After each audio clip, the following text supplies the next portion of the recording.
But all that blurred around her. She wasn't there to blend in. She was there to break through. The Sky Tower Gala wasn't just another social evening. It was the presentation that could change everything.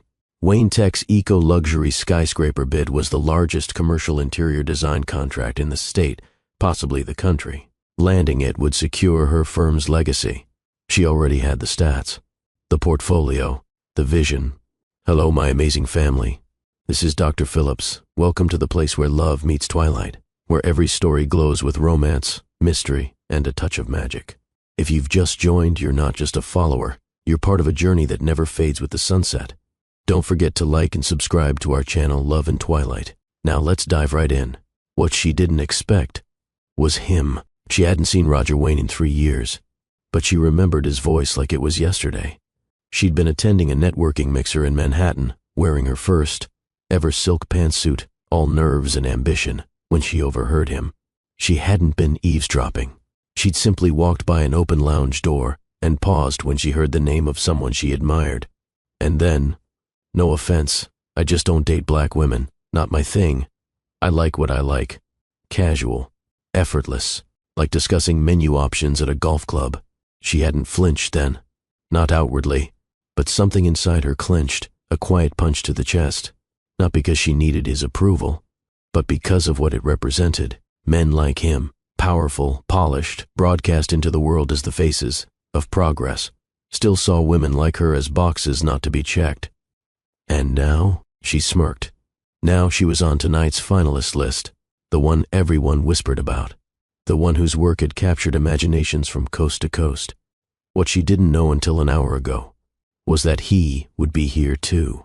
Wayne Tech had just been revealed as the major investor backing the entire skyscraper project, and Roger Wayne was seated 3 rows from the front. Kersey turned slightly, the diamonds in her earrings catching the chandelier light. She didn't need to rehearse her pitch anymore. She lived and breathed it. Every tile, every reclaimed beam, every clean energy layout. It wasn't just design. It was her. She stepped out of the powder room and into the ballroom. Gold chandeliers sparkled against high arching ceilings. Velvet drapes framed 40-foot windows, and white-suited servers glided through the crowd. She moved past them all with the grace of a woman on a mission. Her heels clicked against the glass platform stage. She didn't look at the crowd. Not yet. She looked only at the screen behind her as her first slide came up. A hush fell. And then she spoke. Luxury is not about excess. It's about purpose. And design should not only serve beauty, it should serve humanity. Heads turned.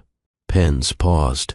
Even the man in the 3rd row, yes, him, leaned forward.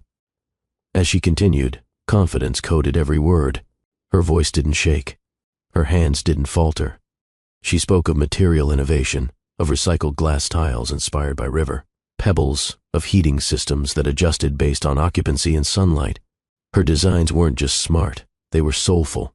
When she finished, there was a beat of silence. And then the applause rolled in, some polite, some impressed. But Roger Wayne, he was staring. Kersey stepped off the stage, calm and composed. As she passed by him, she didn't stop, but he did. "Miss Kersey?" he called, voice deeper than she remembered. She turned. Her smile was sharp. "Yes, Mr. Wayne?" His brow furrowed. "We've met before?" She held his gaze. "You probably wouldn't remember. I was invisible then." He blinked, confusion flickering across his chiseled face. And she turned, perfume trailing behind her like a challenge. Later that evening, back in his suite at the Gala Hotel, Roger stared at the name on the presenter sheet. Kersey Noel. He typed it into his private intranet, unlocking access to her full proposal portfolio. It loaded slowly, his internet lagging but his pulse quickening. And when he started reading, he didn't stop until sunrise. Roger Wayne had watched hundreds of pitches in his life, but this one wouldn't leave him alone. He sat there long after the applause faded, staring at the screen even as the next presentation began. The crisp voice of the next designer barely registered. His mind was still replaying hers, every word, every slide, every confident stride across that stage. There was something about her, not just her beauty, though she had it in abundance, but her presence. The way she spoke, as if she didn't need the room to approve her. As if she already knew she belonged. She didn't flinch when the chairman grilled her about material sourcing. She didn't soften when the COO questioned the budget distribution. And when the lead investor asked if her firm could handle a project of this scale, her response was pure steel. Wayne Tech doesn't invest in what's safe. You invest in what's next. That's me. Roger hadn't remembered her right away. Not in the powder room hallway. Not even when she addressed the room. But something about her voice, it gnawed at him. Like a note from a forgotten song. And then her words hit. You probably wouldn't remember. I was invisible then. He froze. Invisible? He didn't say anything at the time, but the moment she walked away, it started coming back. That investor event in Manhattan. That lounge. That sentence. The one he'd said like it meant nothing. And yet it had stayed with her. Now, it stayed with him. Backstage, Kersey leaned against the wall, sipping from a glass of water someone handed her. Her hands had started to shake only now that it was over, but not from fear, from adrenaline. The look on Roger Wayne's face, that was the real prize. He didn't recognize her at first, which was expected. Men like him didn't remember shadows. But now, he wouldn't forget her again. One of the assistants tapped her arm. Miss Noel? The investors want to speak with you privately. Upstairs. The executive suite. She nodded. On my way. As she climbed the wide staircase lined with velvet rope, she caught glimpses of hushed murmurs and tilted glances. People were whispering her name, whispering about her. She didn't mind. Let them talk. In the private suite, the energy was more formal, but no less tense. A long table, a few bottles of wine, project executives, the financial backers, and Roger. He stood near the window, facing the skyline with his hands tucked in his trouser pockets. The moonlight spilled over his profile, and for the first time in years she looked at him without emotion. Not hate, not admiration, just observation. He turned slowly. Their eyes locked. And for one aching second, the room didn't exist. Miss Noel, said the chairman, that was one hell of a presentation. She smiled. Thank you. Another executive added, we've reviewed dozens of portfolios this quarter. Yours had the strongest creative integrity. Roger's voice cut in. She was the only one who told us the truth. The room went still. Even the chairman blinked. Roger took a step forward, folding his arms across his chest. Everyone else pitched what they thought we wanted to hear. She pitched what she believed we needed. Kersey held her breath, not out of flattery, out of shock. Was this the same man? Unanimous? The chairman asked the table. A series of nods. Then it settled. He reached across the table and extended his hand. Miss Noel, you've won the Wayne Tech design contract. Later that night, the suite emptied, but Roger lingered. Kersey stood at the edge of the table, carefully packing her documents back into her leather portfolio. She didn't acknowledge him, not at first, until he finally spoke. You deserved that win, he said quietly. I know, she replied, snapping the clasp shut. I meant what I said. You didn't just present a design. You presented vision. She turned, gaze steady. And yet 3 years ago, you didn't think people like me could embody vision. Roger's throat tightened. I was wrong. That's convenient now, she said, voice calm but clipped. He didn't argue. He didn't excuse himself. He just nodded. Maybe. But it's still true. She looked at him for a long moment, then turned to leave. He didn't try to stop her. But as the door clicked shut behind her, Roger felt something foreign settling in his chest. Regret, the kind that didn't go away with time. Alone in his penthouse suite hours later, Roger opened Kersey's design portfolio again. Page after page of brilliance. It wasn't just how she used materials. It was why she used them. Every detail had meaning. Every decision had impact. Her mind was a landscape of vision and discipline. She was undeniable. He closed the laptop and stared at the ceiling. The woman he once dismissed had become the woman who now haunted his every thought. And he didn't even know her middle name. The next morning brought emails. Lots of them. Kersey sat in her downtown studio office, sunlight washing across her. Desk, her assistant Ava beside her reading out the flood of responses.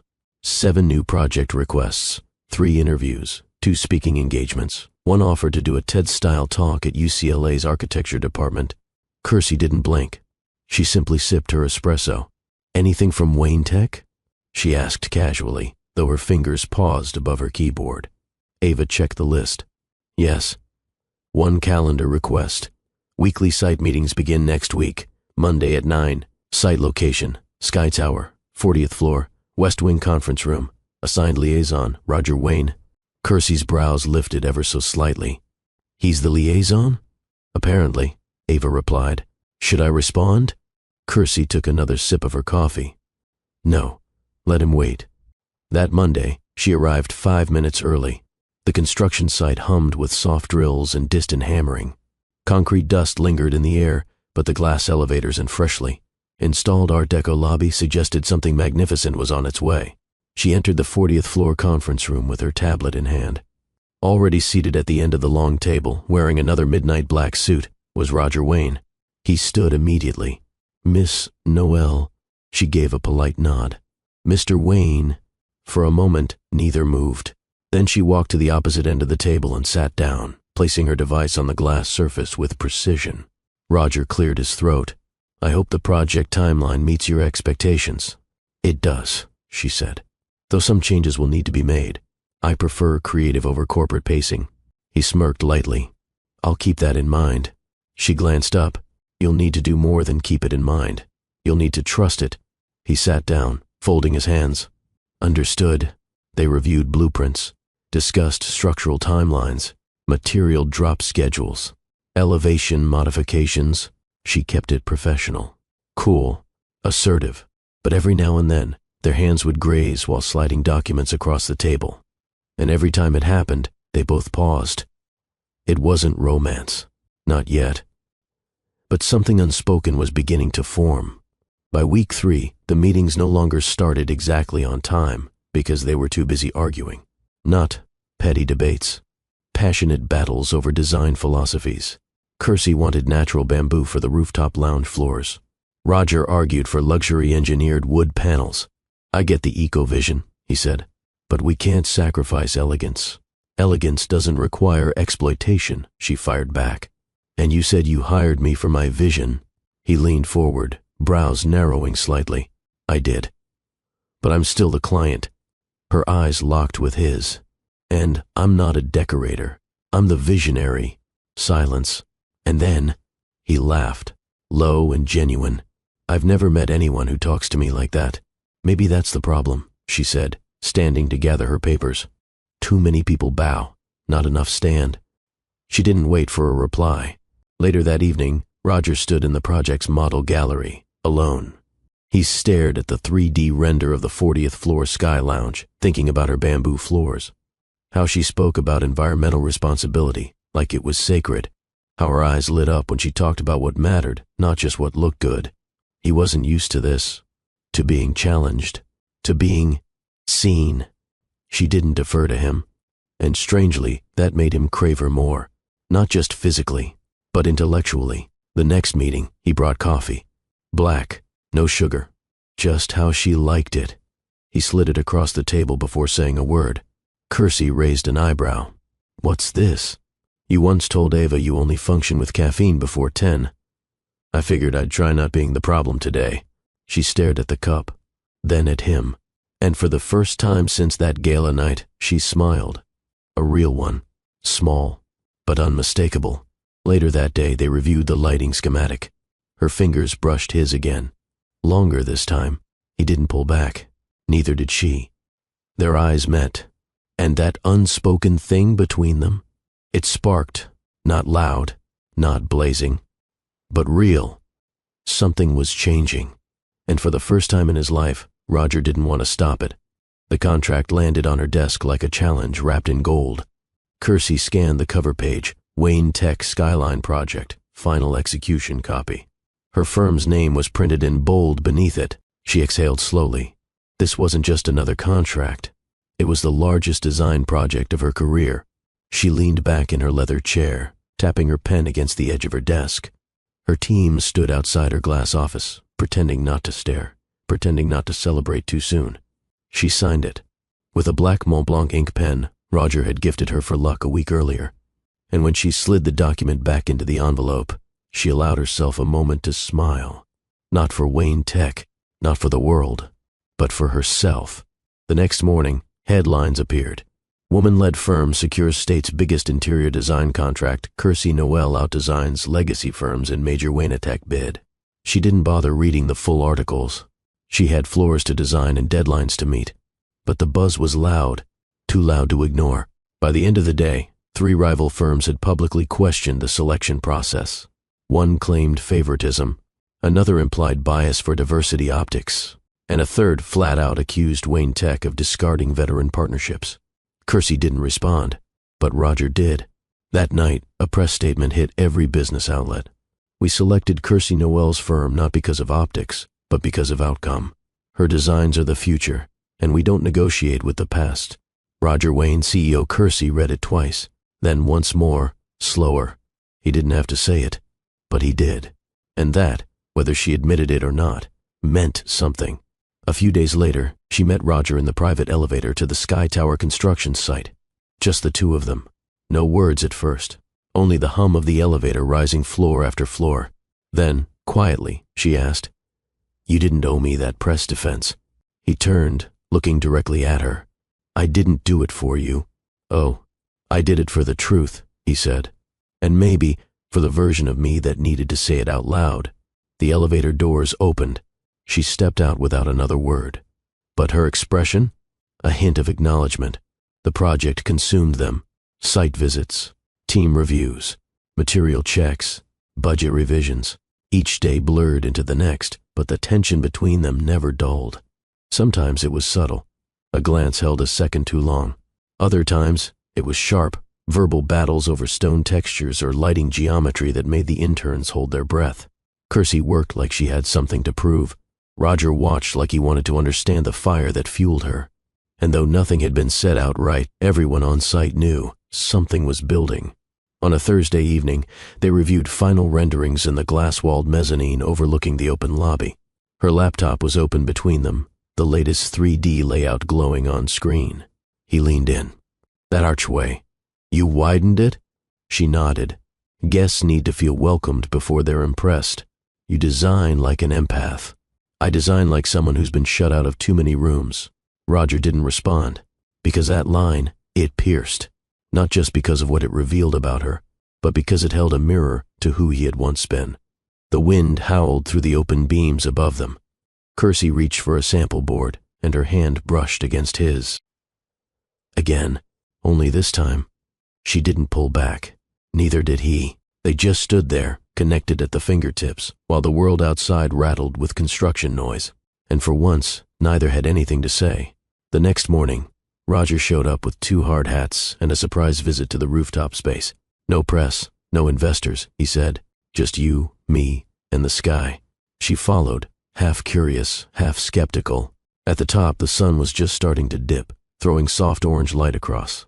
The steel skeleton of what would soon be the city's most coveted penthouse suite. "This view," she whispered, walking slowly to the edge. "You'll be designing it," he said quietly behind her.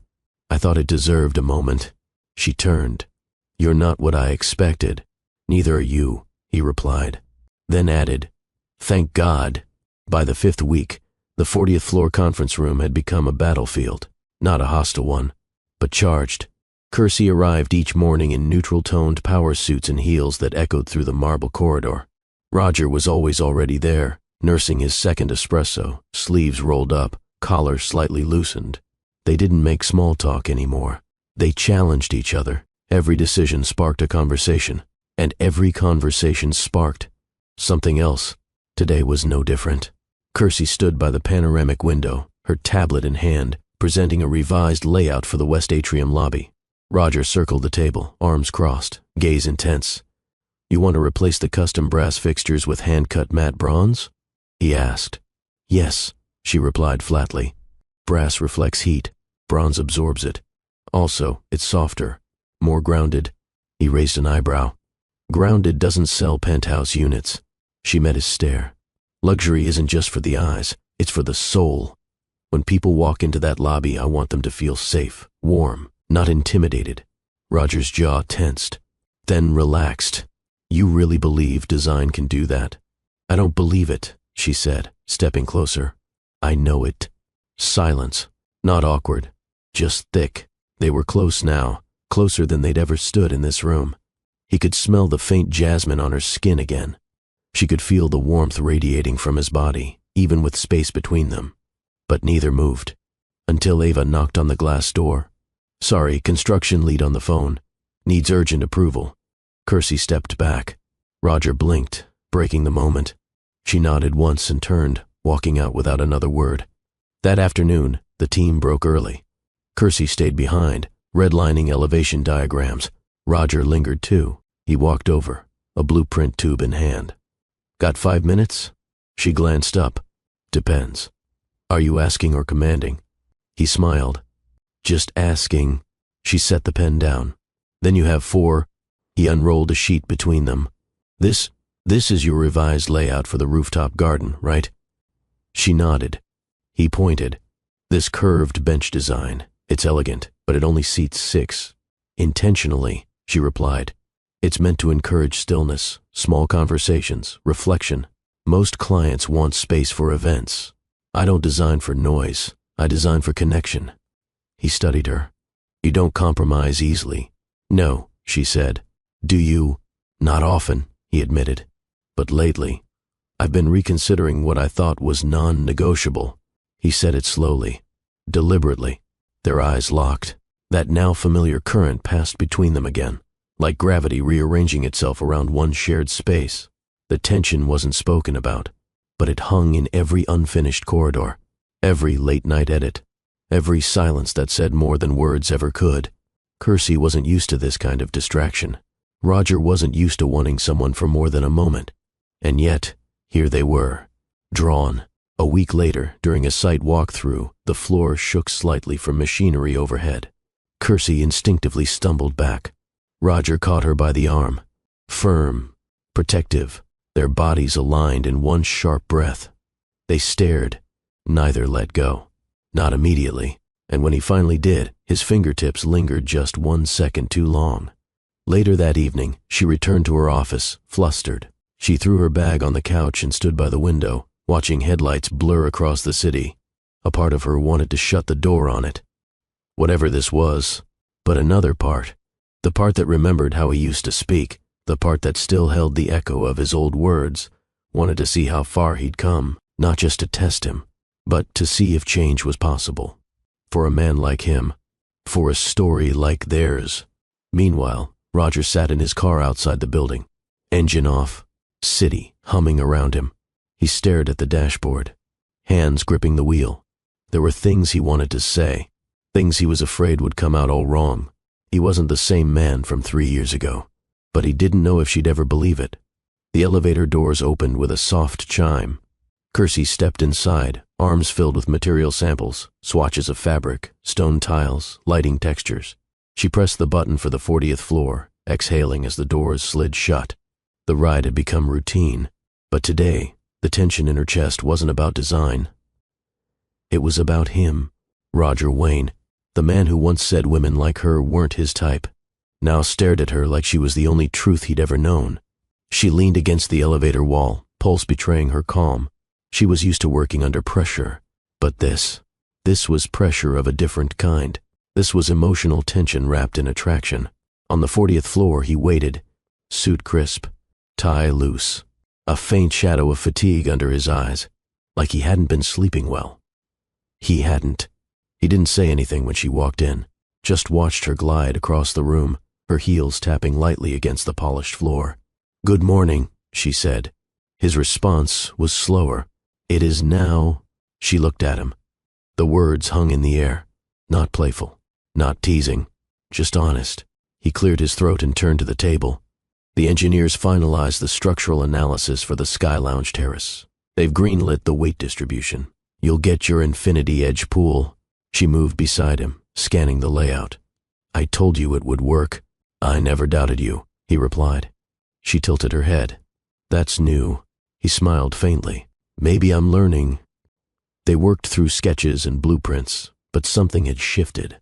When he passed her the site notes, his fingers brushed hers again. She didn't flinch. When she reached for the same pen, their hands collided. Neither moved. And when she leaned over the table to mark up the lighting design, he didn't look at the papers. He looked at her, at the curve of her jaw, the way her lashes fluttered when she concentrated, the way she bit the inside of her cheek when debating panel texture. She was captivating, not just physically, but in every inch of who she was.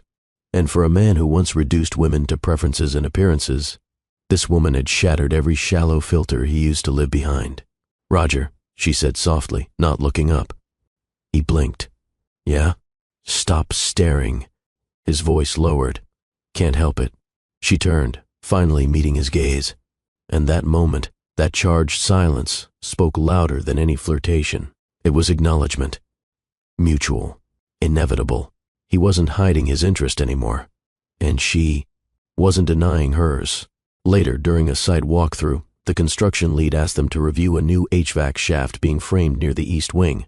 The space was tight, narrow scaffolding, concrete dust, plastic drapes flapping from portable fans. Kersey stepped carefully over a pile of coiled wires. Roger held her elbow without asking. She didn't shake him off. When they paused at the shaft's edge, she leaned slightly forward to inspect the duct vents. Roger was directly behind her, one hand still gently resting on her lower back. Too close, too aware. She turned slowly, their faces inches apart. "If I fall," she said quietly, "I'll take you with me." "I'll catch you before you do," he replied. No smile, no sarcasm, just truth. They didn't kiss. Not yet. But that look burned. It promised everything without a single touch. The next morning, Kersey arrived early. Before the crew, before Roger. She walked the unfinished hallway alone, tracing her fingers along the exposed brick. There was something about silence in a space in progress that made her feel alive. It reminded her that growth was messy, loud, beautiful in its imperfection. Behind her, soft footsteps. She turned. Roger. He didn't speak, just watched her. And then, without breaking the moment, he said, "Do you believe in second chances?" She studied him. "I believe people change when they want it badly enough." His jaw clenched. "I want it." She looked down, then back up. "Then earn it." The sky outside was moody, thick clouds hanging low as if the weather too sensed something was about to break. Kersey followed Roger up the unfinished stairwell to the top floor of Sky Tower, the wind whistling faintly through steel beams and exposed glass. The building was raw up here, no furniture, no walls yet. Just possibility and tension. She stopped near a stretch of floor-to-ceiling windows that overlooked the entire skyline. The city pulsed below like a living thing. Lights flickering, lives moving. Her arms crossed beneath her chest. Behind her, Roger spoke. "I didn't bring you up here for business." She didn't turn around. "Then you're wasting my time." He stepped closer. Not too close, just enough for her to feel the heat of him. "Time's never wasted with you," he said. She finally turned. "Then say what you came to say." Roger ran a hand over his jaw, visibly unsettled. Not by her, but by the war inside himself. "I've been trying to unlearn a lot of things," he said slowly. "About myself, about how I was raised, about what I was taught to believe was acceptable. About black women?" she asked flatly. He nodded once. "Yes." Kersey didn't flinch. She wanted to hear it. All of it. No sugar, no dance. He continued. "I said something stupid 3 years ago, something ugly. I didn't think about it, didn't even pause. That's the part that scares me." She was quiet. Roger took another step forward, his voice low. "But since working with you, watching you, something shifted. You don't just challenge me professionally. You undo me." She blinked. "Undo you." "Every day, I walk into that building thinking I've figured it out. The numbers, the contracts, the vision. And then you speak, and suddenly I realize I'm still a student." She tilted her head. "Why now?" "Because you're not just talented. You're truth. And I'm tired of hiding from it." Her breath caught, but she covered it quickly. He stepped closer. This time, they were only a breath apart. "I can't erase what I said," Roger murmured. "But I can tell you this. I see you now. Not as a category, not as an exception. I see you." Kersey's voice was a whisper. "Why me?" His eyes searched hers. "Because everything I thought I wanted fell silent the moment you walked in that room." She held his gaze, and the walls between them began to fracture. There was no music, no script, No cue. But when he reached for her, she didn't stop him. And when his lips met hers, it wasn't tentative, it was hungry. It was the kind of kiss that didn't ask permission, because it already had it. Months of glances, weeks of tension, a lifetime of questions, all collapsing into a single moment of clarity. Roger's hand slid around her waist, pulling her into him. She let her tablet fall to the floor, arms wrapping around his neck. Their mouths moved in sync, breath ragged, bodies flush. The kiss deepened, then broke, then resumed, stronger. They stumbled backward until her back pressed against the cold glass window, the skyline framing her body like art. Roger's lips traced her jaw, then down the curve of her neck. She arched, exhaling sharply. "This changes everything," she whispered. "It already has," he breathed against her skin.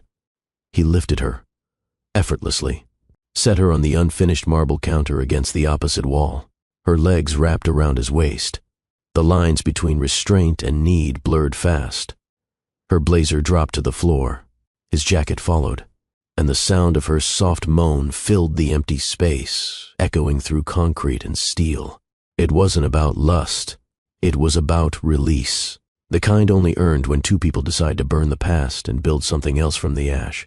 She kissed him like she was rewriting a memory. He kissed her like she was the only truth he'd ever spoken. Their hands mapped skin. Lips discovered hunger. His mouth found the hollow of her collarbone, and she gasped his name like it meant more than just identity. It meant transformation. And in that unfinished room, high above the city, in a tower still being built, they tore down every wall between them. Later, breathless and tangled, she lay against his chest, their bodies. Still, the storm outside now, just light rain tapping the windows. Neither spoke for a long while, until she whispered, "You still have work to do." He nodded. "I know, and I'm not a reward. You're a revolution," he replied, kissing her temple. Her eyes fluttered closed, not in surrender, but in understanding. As they dressed in silence, Kersey gathered her things, straightened her blouse, and brushed a hand through her curls. Roger stood watching her, his shirt unbuttoned, chest still rising and falling from their shared fire. "You regret this?" he asked. She paused, then turned. "I regret nothing that shows me the truth." He stepped toward her again. "Then let me keep proving it. Start by being the man your future needs. Not just the man who says he's changed." Roger nodded, then leaned down and kissed her hand. Soft, intentional, wordless. The sky had opened, not with a drizzle, but a full downpour that smeared the skyline behind streaked glass. Rain slashed sideways across the windows of Sky Tower's upper floors, thunder rolling in the distance like an ancient drum. The site was mostly shut down for the evening. Most of the crew had already gone. But not Kersey, not him. Roger met her near the site elevator, holding two black umbrellas. He handed her one without a word. "What's this?" she asked, raising a brow. "A private walkthrough," he said. "In this weather?" His gaze was unreadable. "It's the best time." She hesitated. Something about his tone, the subtle strain in it. Curious, she took the umbrella. They moved through the corridors in silence. Lights flickered above unfinished doorways. Scaffolding lined the halls, wrapped in plastic and warning tape. But the floor he took her to, top of the building, above even the planned penthouse units, was different. "Is this part of the public plans?" she asked, stepping off the elevator. "No," he replied. "This was my father's idea before he passed, a private executive suite for key investors, never finalized, never built, but I kept the space open." They walked inside the vast shell of a room. Unpainted drywall, wiring exposed. One half-finished marble counter sat against a far wall. Floor-to-ceiling windows wrapped the perimeter, showcasing the city in all its storm-washed glory. It was raw and breathtaking. Kersey turned in a slow circle. "Why bring me here?" Roger didn't speak right away. He walked toward the window. The storm reflected in the glass behind him. Hands in his pockets. Posture tense. Kersey followed, stopping a few feet behind him. "I was raised to believe in control," he said finally. "In legacy, that feelings, real feelings, make men weak, that love is a transaction, that image is everything." She stood silent, listening. "My mother taught me who to avoid, who to accept, who to ignore." She didn't have to say the words directly. But the message was clear. He turned, locking eyes with her. And then you walked in and ruined all of it. Her breath caught. He stepped closer. You ruined the way I thought I understood people. What I believed about strength, about worth. Kersey's voice was soft. Is that a bad thing? He let out a breath. It's terrifying. She didn't move. He continued, his voice tighter now.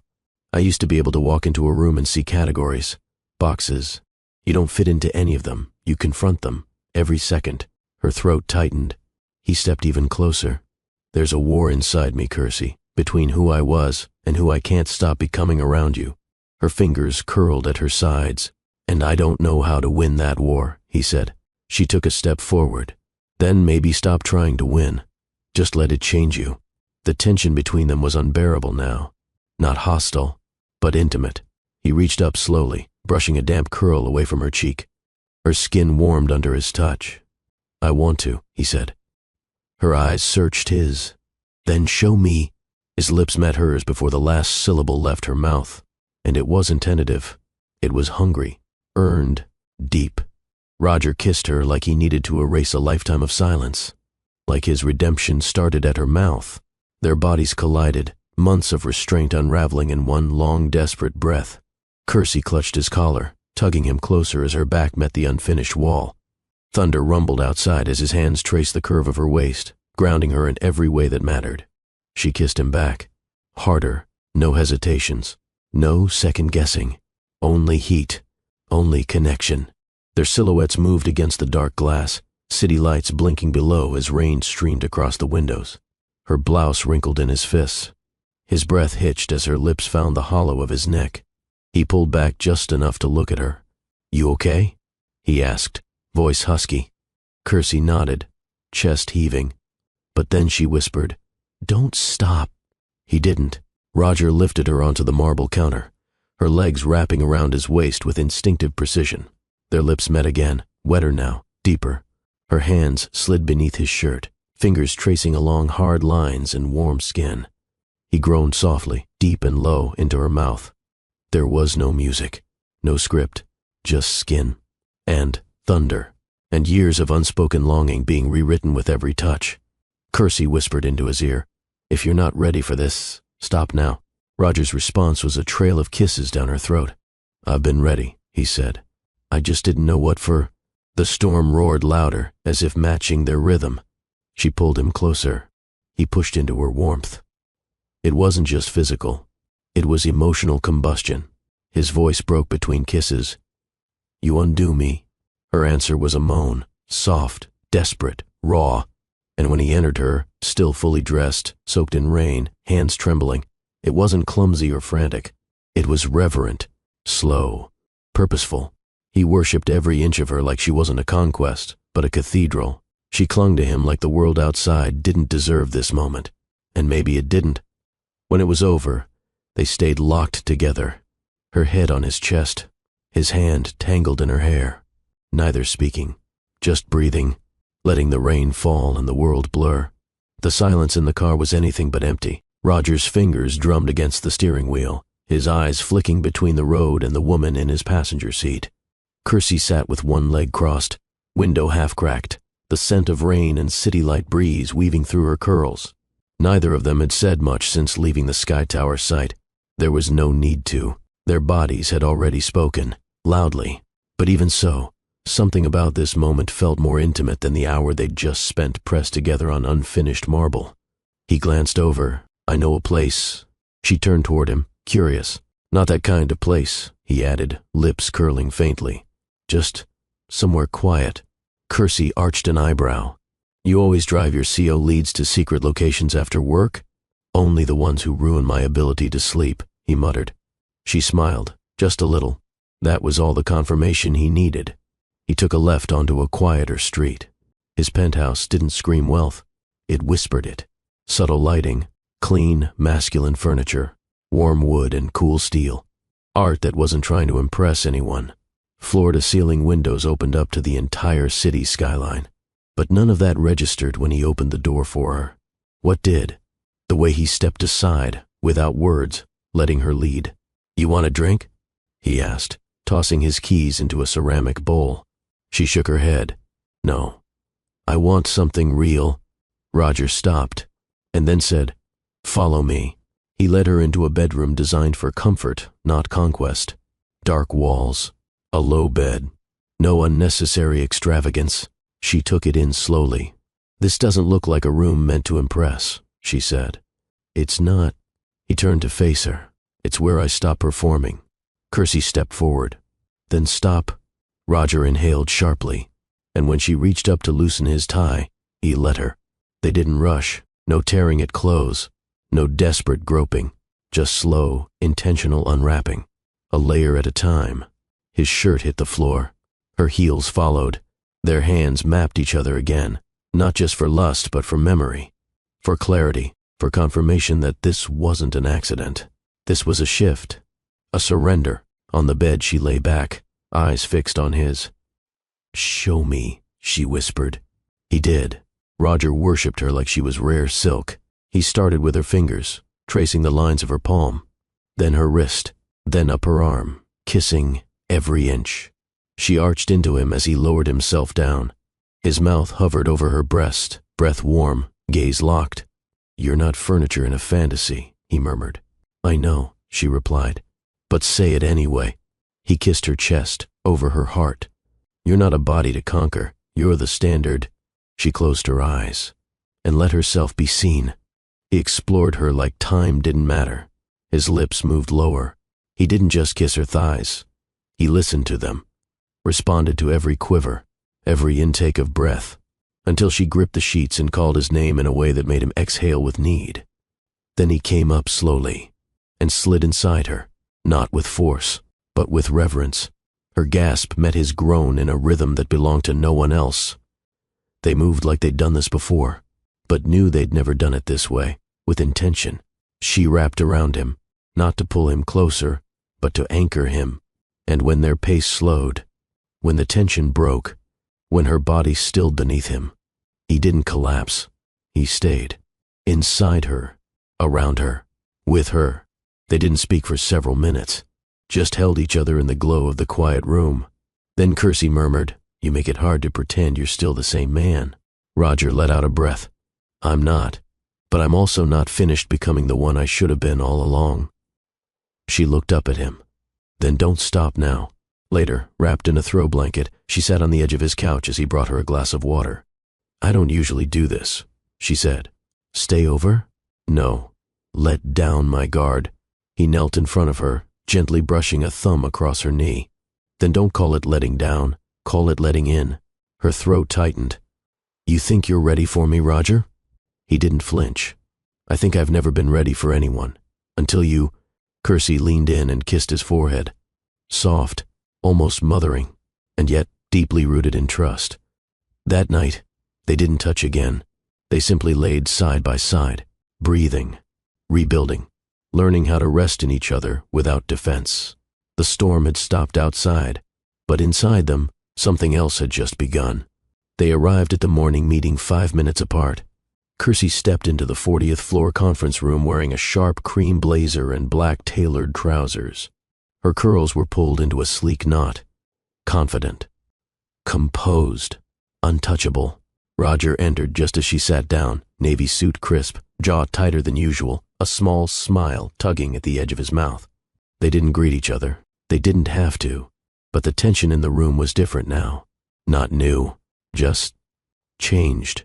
Like something intimate had quietly settled between them, beneath the design revisions and budget lines. As the team presented updates on steel deliveries and revised timelines, Roger watched her, not with lust, with awe. Kersey had a presence that commanded without force. She asked questions with precision. She corrected flawed ideas with calm authority. She made the entire boardroom feel like a classroom, where she was the one teaching what true excellence looked like. When the meeting wrapped, she collected her folder. "Miss Noel," Roger said, as the others began to filter out. She glanced up. "Stay back for a moment?" Her brow lifted, but she nodded. Once the door clicked shut, silence fell again. Roger walked to the head of the table. She remained near the wall, posture straight. "I've been thinking about the rooftop space again," he said. She crossed her arms. "You've changed your mind on the seating?" No, he replied. I've changed my mind on waiting. Kersey tilted her head. Waiting?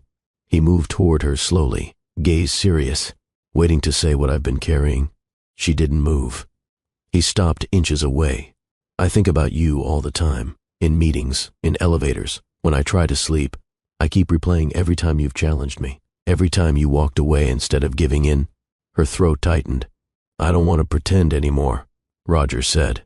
Not here. Not with you. Kersey's voice was calm, but low.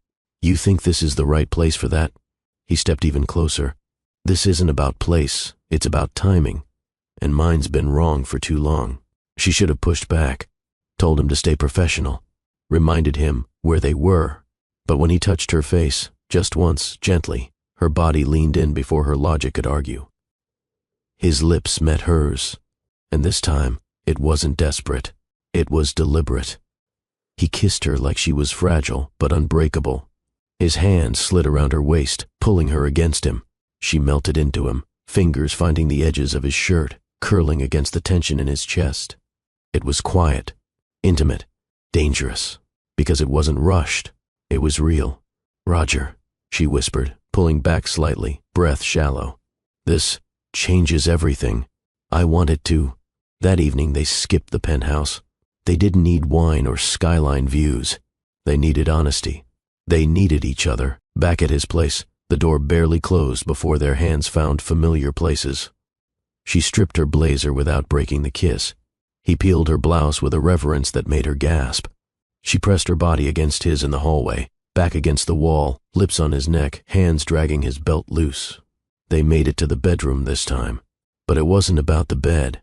It was about all the space they'd filled with resistance finally collapsing. Roger took his time. No talking. Just action. Her bra fell to the floor. His shirt followed. He kissed down her spine slowly, until her knees trembled, and then lifted her into his arms as if she weighed nothing. He didn't toss her onto the bed. He laid her down like she mattered. Because she did. This time, there was no storm outside. But inside them? Electricity. Kersey's moans filled the room in waves, soft, rhythmic, escalating. Roger's mouth moved between her thighs with precision and patience, learning every response, every grip of the sheets, every staggered breath. She gripped his shoulders, guiding him into her. And when he entered her, the stillness in the room broke, because now it wasn't discovery, it was claiming, it was choosing. They moved in sync, the pace slow, the intimacy thick. His hands cradled her face as he whispered words he'd never said to anyone. I see you. I'm learning you. I want all of this. She responded with more than words, her body arching, meeting him, owning him. They climaxed together, groaning into each other's mouths, every muscle taut, every second stretched beyond logic.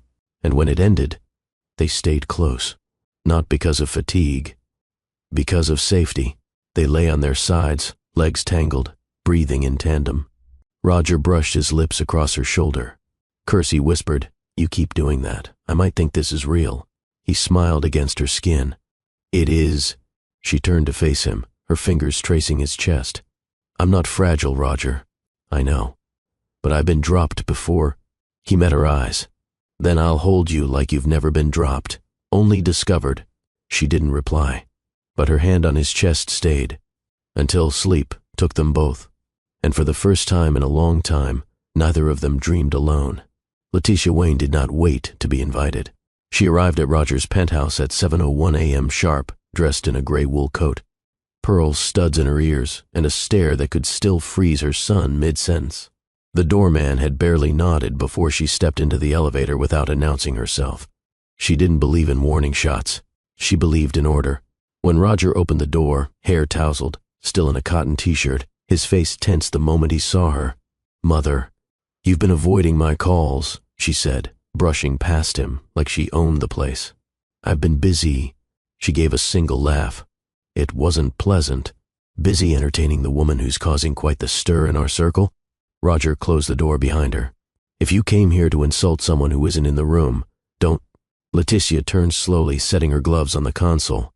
Roger, we don't have to dance around it. This situation, it's reckless, short-sighted, and it reflects terribly on you. He leaned against the wall, arms crossed. How does designing a tower with a brilliant woman reflect badly on me? She narrowed her eyes. You know I'm not referring to architecture. I'm referring to the rumors about your relationship. Roger's jaw tightened. I don't care about the whispers, he said flatly. You should, Letitia snapped. You're a Wayne. There are expectations, responsibilities. We don't marry outsiders. His head snapped up. Outsiders? He repeated, voice suddenly cold. Letitia's expression didn't waver. You know what I mean. Say it, he challenged, out loud. Say what you really mean. She didn't blink. You cannot build a future with a woman who looks like her. It will never be accepted. Silence cracked between them. Then Roger took a step forward. I don't remember asking for anyone's acceptance. Letitia's nostrils flared. You think love is enough to protect you from the consequences? No, he said, but her love is worth more than your approval. She went still. You're willing to sacrifice everything your father built for a distraction? Roger didn't yell. He didn't flinch. He simply said, I'd burn it all down to build something she could stand in. Letitia's face trembled for the first time. A flicker, small, but unmistakable. You'll regret this, she whispered. Roger stepped closer. No. I regret not seeing her sooner. Her jaw locked. There's no wedding. There will be. Letitia raised her chin. Then I won't be there. He nodded once. Good. She turned and walked out without another word. And when the elevator doors closed behind her, Roger leaned back against the door and exhaled like a man who had finally buried a ghost. Downstairs, Kersey had just stepped out of her car. She'd seen the tail end of Letitia's departure. Polished hair, straight spine, frosted stare. She hadn't needed an introduction. She knew who she was. And she knew what the visit had been about. Inside the penthouse, Roger poured himself a drink. Kersey entered a few moments later, eyes unreadable. Your mother wears anger like perfume, she said. Roger gave a dry smile. You saw her? Just missed the fireworks. He handed her the glass. They weren't fireworks, just ashes. Kersey took the drink but didn't sip it. You okay? She asked. He nodded. Better than I've ever been. She sat beside him on the couch. You stood up to her. He looked at her. I didn't stand up to her. Kersey frowned. What do you mean? I walked away. I chose you. She blinked. Not because she was surprised, but because hearing it meant something. Later that evening, Roger sat on the edge of his bed, phone in hand. He typed a message. To Kersey subject, clarification. There's no confusion, no pretending. You're not temporary, and I'm not asking for more time. I'm asking for a chance to prove every part of me wants to stand beside you, not behind you, not over you, beside you. He hovered over send for a full breath, then pressed it. Kersey read the message just as she lit a candle on her nightstand. She didn't reply, but she smiled and let the flame burn. Roger didn't see his mother for weeks after that morning. Not at board meetings, not at the country club, not even at the charity fundraiser she co-hosted every fall. The absence wasn't a mistake. It was a message, but Roger had stopped reading her signals. He was writing his own story now, and Kersey was the page one. In the second week of December, Letitia sent a note through her assistant. No call, no voice, just 2 sentences typed and printed on expensive paper. We need to speak. Discretion expected. Come alone. Bull W. Roger didn't respond immediately. He waited a day, then another. When he finally walked into the private tea room at the Wayne Foundation offices, Letitia was already seated. The air was perfumed with hibiscus and quiet judgment. You look tired, she said. I sleep well these days, he replied, removing his coat. Do you? Roger folded his hands. Let's not waste each other's time. Say what you want to say. Letitia looked at him for a long time. She wasn't just angry anymore.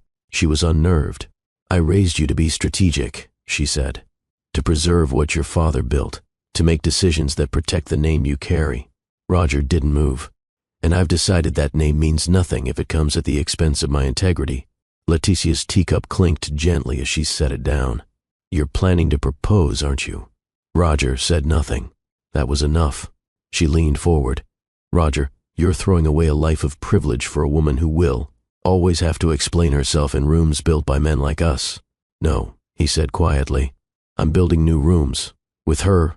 Letitia exhaled. a sound of frustration and disbelief. You don't think the board will push back? They can push, he said. They don't get to dictate who I love.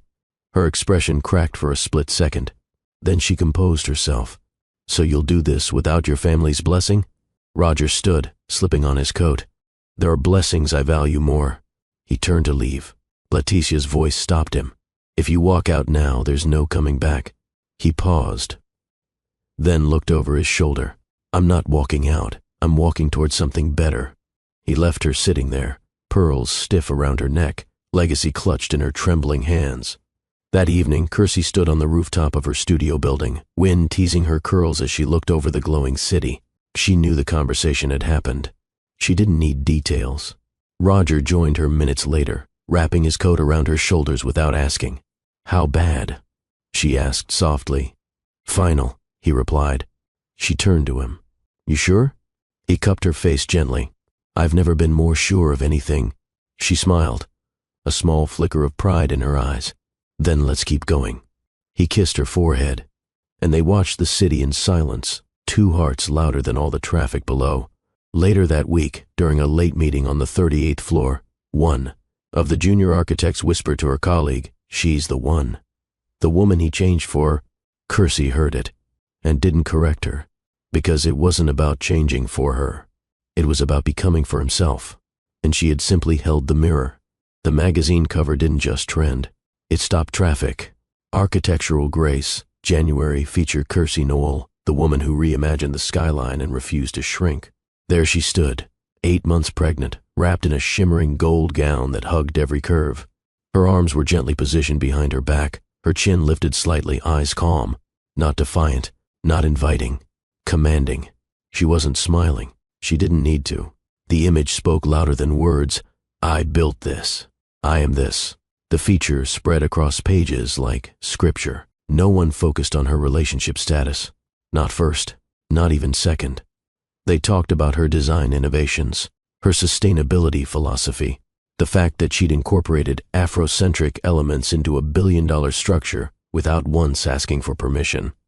But by page 8, the headline arrived. Yes, I'm carrying triplets. No, I'm not asking for permission. The interview excerpts rippled across social media like wildfire. Motherhood doesn't make me soft, it makes me sharper. Roger didn't rescue me. He caught up. Legacy is not about how you're remembered. It's about what you build while you're here and who you build it with. Inside the Wayne Horizons boardroom, Roger watched as 3 senior executives tried not to visibly sweat. This feature's getting attention, one of them said cautiously. Mixed reviews. Roger looked up from the tablet. What's mixed about it? Well, she's outspoken. She didn't hold back. She never has, Roger said. That's why I trust her more than anyone in this building. A beat of silence. Is it true then? One asked. You're stepping back, for good? Roger leaned back in his chair. I'm handing over day-to-day control. I'm still chairman. But Wayne Horizons is no longer about one man's legacy. He stood slowly. It's about partnerships. It's about inclusion. It's about knowing when to lead and when to make space. He closed the tablet and walked out without another word. Later that evening, Kirsty sat at home, feet propped up on a velvet ottoman, a hand resting gently on the round curve of her belly. 3 soft kicks fluttered beneath her palm. She smiled, then scrolled to the latest comments on the digital version of her magazine spread. This is what power looks like. Pregnant and unbothered. Queen. Never knew I could cry over an architect. But here we are. Roger Wayne is lucky EF. Black women been the blueprint. She paused, taking it in. Not the praise, the impact. Her phone buzzed. Roger, don't cook tonight. I'm bringing dinner, and dessert, and a neck massage. She grinned. Kirsty, just bring extra fries. The girls are demanding. Roger, Cassian says he wants a burger. I don't care if he can't talk yet. Kirsty, Darian is currently kicking me for daring to breathe while reclining. Roger, Sarai just made me cry with a Spotify playlist. Kirsty, they're not even born yet. Roger, exactly. That weekend, Kirsty received a handwritten letter. No return address. The handwriting was delicate, familiar. Leticia Wayne, I saw the magazine. You look strong and beautiful. I may never understand all of it, but I see the way he looks at you now. And I know what that means. I won't attend your wedding. But I'll send a gift. Take care of my grandbabies. No signature. Just a slanted LW at the bottom. Kersey folded the note slowly. She didn't cry. She didn't gloat. She simply slipped it into a drawer beside her bed and whispered under her breath, "Progress." The clinic was quiet that morning. No chaos, no chatter, just the steady rhythm of a waiting room playlist humming in the background and the distant buzz of nurses in soft sneakers. Kersey sat alone, the soft cotton gown folded over her knees, her heart tapping a slow rhythm beneath her ribs. The ultrasound room was cool, lit gently. The technician, a young woman with kind eyes, applied the warm gel to her belly. "You ready?" she asked. Kersey nodded, lips pressed into a line. She wasn't nervous. She was something else, something that didn't yet have a name. The screen flickered, and then there they were, tiny, pulsing, alive. 3 distinct flickers, 3 steady thuds. The technician leaned forward slightly, adjusting the wand. "Hold on," she said softly. "Looks like 1, 2, a pause, 3. Kersey blinked. 3 what? 3 heartbeats, the technician said, looking over with a slow smile. Triplets. Silence. Then breath. Then... Kersey laughed. Not loudly, not hysterically, just a single exhale of disbelief. And then, tears. Not from fear, from awe. She walked out of the clinic holding the black and white image like it was a national treasure. 3 peanut-sized souls. 3 chances to rewrite every narrative. Roger arrived at the penthouse an hour later, tossing his keys into the tray before calling out, "Kersey?" "In here," she answered. He stepped into the living room, loosening his tie. "I got you that peppermint tea you like. Figured with the way you've been feeling." She held up the scan. No words, just the picture. Roger blinked, walked closer, took the sonogram from her hand, read the technician's notes, then stared at the 3 small dots labeled A, B, and C, and didn't speak. Not for a full minute. Then, he dropped to his knees, not in panic, not in prayer, in promise. He pressed his forehead to her belly and whispered, "I will never fail you, any of you." She placed both hands on his head, fingers weaving through his hair. He didn't cry, not in front of her, but his voice cracked when he said, "You've changed everything." Her smile was watery. "We both did." They sat on the couch for hours, naming possibilities. Cassian, bold. Darian, warm. Sarai, unshakable. They didn't know who was who yet, but they already knew the souls were forming with purpose. Later that evening, Roger sent a message to his board. It read, "Effective immediately, I will be reducing all non-essential obligations for the remainder of the year. My priority is the family I'm building and the woman who made me worthy of it." He didn't elaborate. He didn't ask permission. He simply chose what mattered most. That night, Kersey lay in bed beside him, staring at the ceiling, one hand over her stomach. Roger reached for it, lacing their fingers. "You think they can hear us?" he asked. "They're always listening," she replied. He leaned over and pressed a kiss to her belly. "I don't have all the answers," he said quietly, "but I have all the reasons now." Kersey turned toward him, heart steady. "Then we're ready." The nursery wasn't finished. The paint samples still clung to the wall in imperfect swatches. One shade of sage green, one muted almond, one stubborn gray Roger kept lobbying for despite Kersey's playful veto. The crib pieces were still in boxes. The mobile still sat unassembled on the couch, but none of it mattered right now. Kersey stood in the center of the room in a long robe, both hands gently cupping the curve of her belly. Roger watched from the doorway. He had never seen her like this. Glowing, yes, but something else too.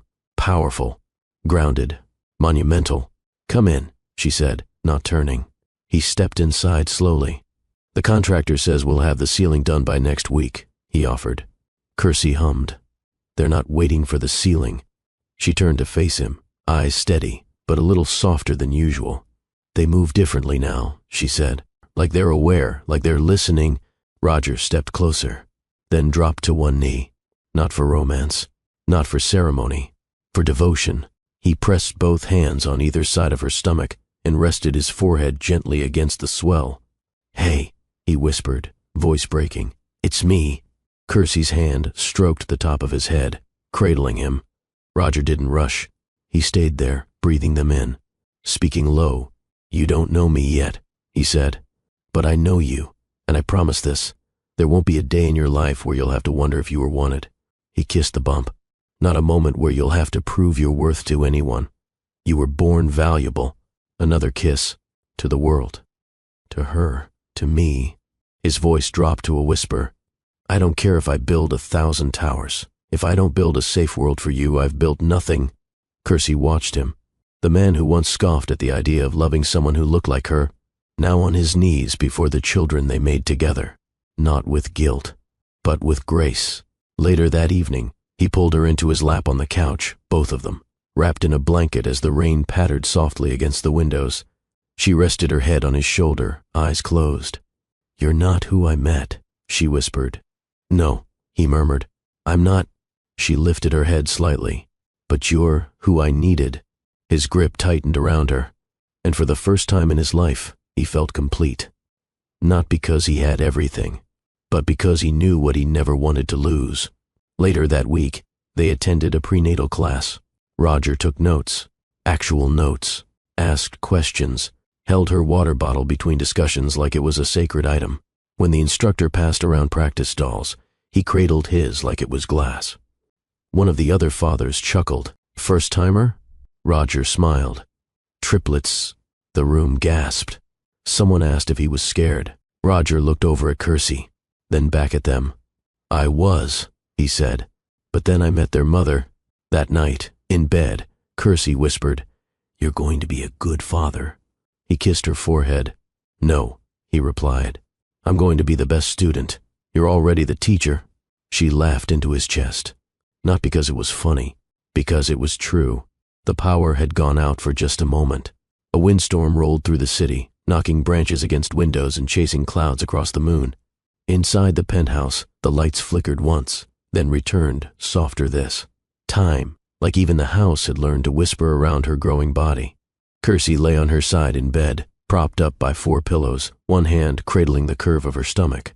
The babies had been active all evening, shifting, tumbling, kicking as though trying to find each other. Roger came in with a small tray, warm milk and a slice of banana bread. "I'm already spoiled," she said, voice sleepy. "Get used to it," he replied. She took the cup from him and sipped. "They've been restless. They're plotting," he said, slipping into bed beside her. "I can feel it. They're already making secret plans." She smiled. "Rearranging organs for fun." Roger leaned down, brushing his lips across the top of her belly. "All right," he said. "Since you 3 clearly have something to say, we might as well start figuring out who's who." Kersey tilted her head. "You serious?" He looked up, dead. She nodded once, then set the cup on the nightstand. "Okay," she whispered. "Let's name them." He sat up straighter. "First one," he said. "The one who's always kicking. The bold one. Fierce." Kersey's hand drifted to her right side. "Cassian." Roger blinked. "You already picked that?" She nodded. "It came to me the first time I felt him move. Like he wasn't just here, he was claiming space." Roger smiled slowly. "Cassian it is." He kissed the spot gently. "Second one," she said, touching her lower belly. "The one who reacts more than starts things. The one who flutters back when I laugh." Roger closed his eyes, thinking. "Darian," he said. "Why that?" "Because it sounds like someone who sees the good first. The one who doesn't rush to speak but makes you listen when he does." Kersey nodded. "Darian." He kissed that spot too. "And the last," she said, voice quieter now, the one tucked highest, the one who's quieter but steadier. She placed her palm just beneath her ribcage. "Sarai," she whispered. "She's the one carrying all the wisdom." Roger stared at her. "That was my grandmother's name," he said softly. Kersey looked at him in surprise. "She raised my father," he continued. "Taught him that silence can be a power, not a weakness. Then it's hers now." "Sarai," he echoed, placing his hand over hers. And just then, a kick. They both gasped. Roger laughed out loud. She agreed. They stayed like that, naming their children out loud, repeating the syllables until they felt like prayers. Cassian, Darian, Sarai. Each name a promise. Each name a legacy. Later that night, Roger couldn't sleep. He walked to the nursery and sat on the floor with a notepad, sketching out ideas, layouts, colors, a trio of cribs arranged like a constellation, a soft rug in the center, shelves of books, and above all, a ceiling mural that reflected the stars. Kersey found him there, barefoot, hair wild. "You're nesting," she teased. "I'm planning," he replied. She sat beside him, leaning her head on his shoulder. "You used to plan towers." He looked down at her belly. "I still am," he whispered. "I'm just building them differently now." They sat there for a while, surrounded by boxes and bolts and plans. Not for a company, not for a launch, but for 3 lives, and a love story neither of them saw coming, but both were now protecting with everything they had. It started with a blurry photo.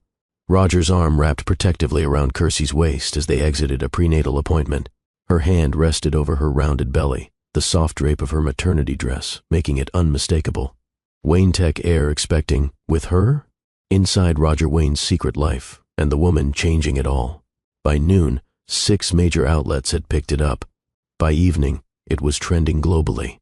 Some praised, some attacked, all speculated.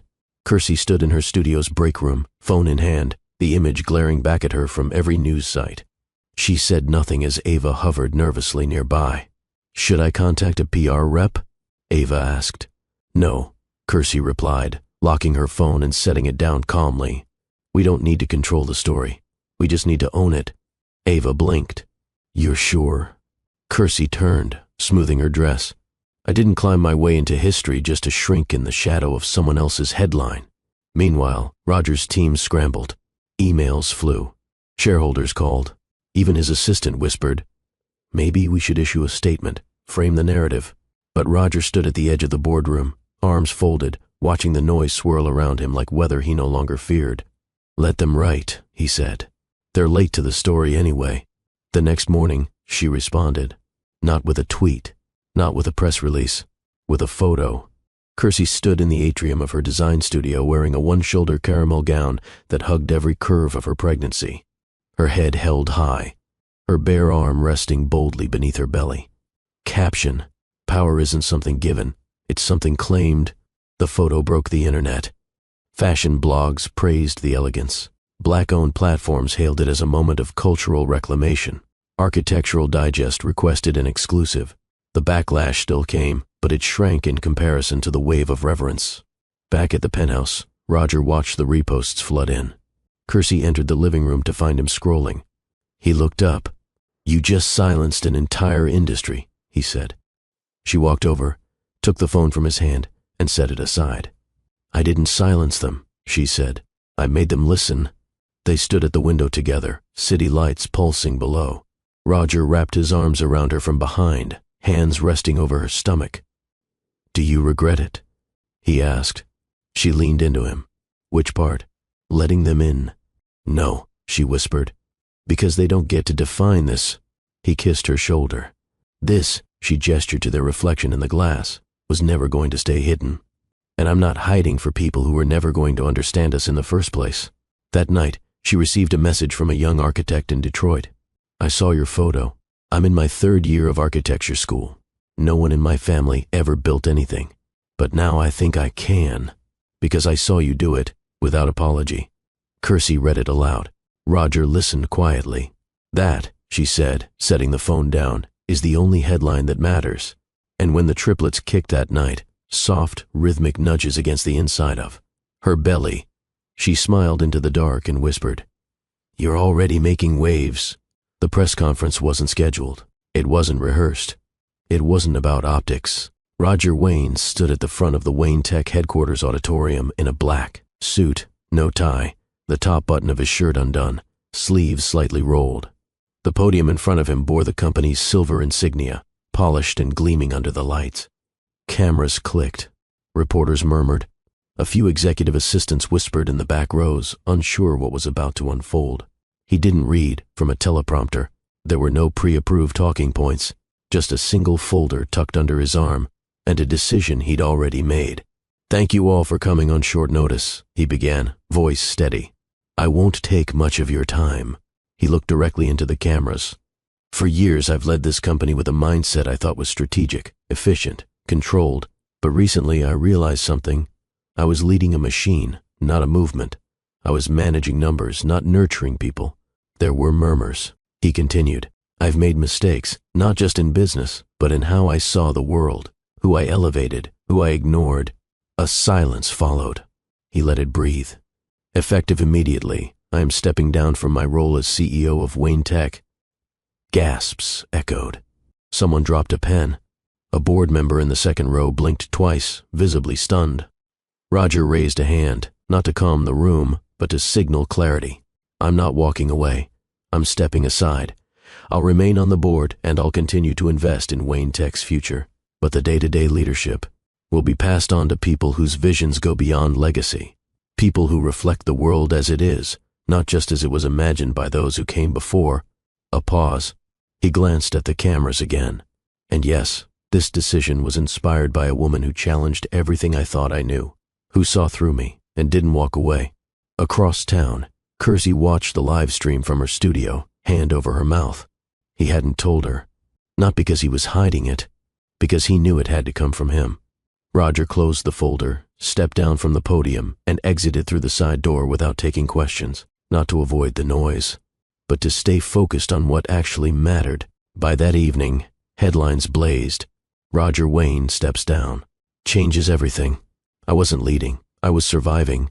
From power to purpose, why he walked away. Some praised him. Some called it weakness. Others called it love. But none of it changed the truth. He wasn't chasing their approval. He was answering to something far deeper.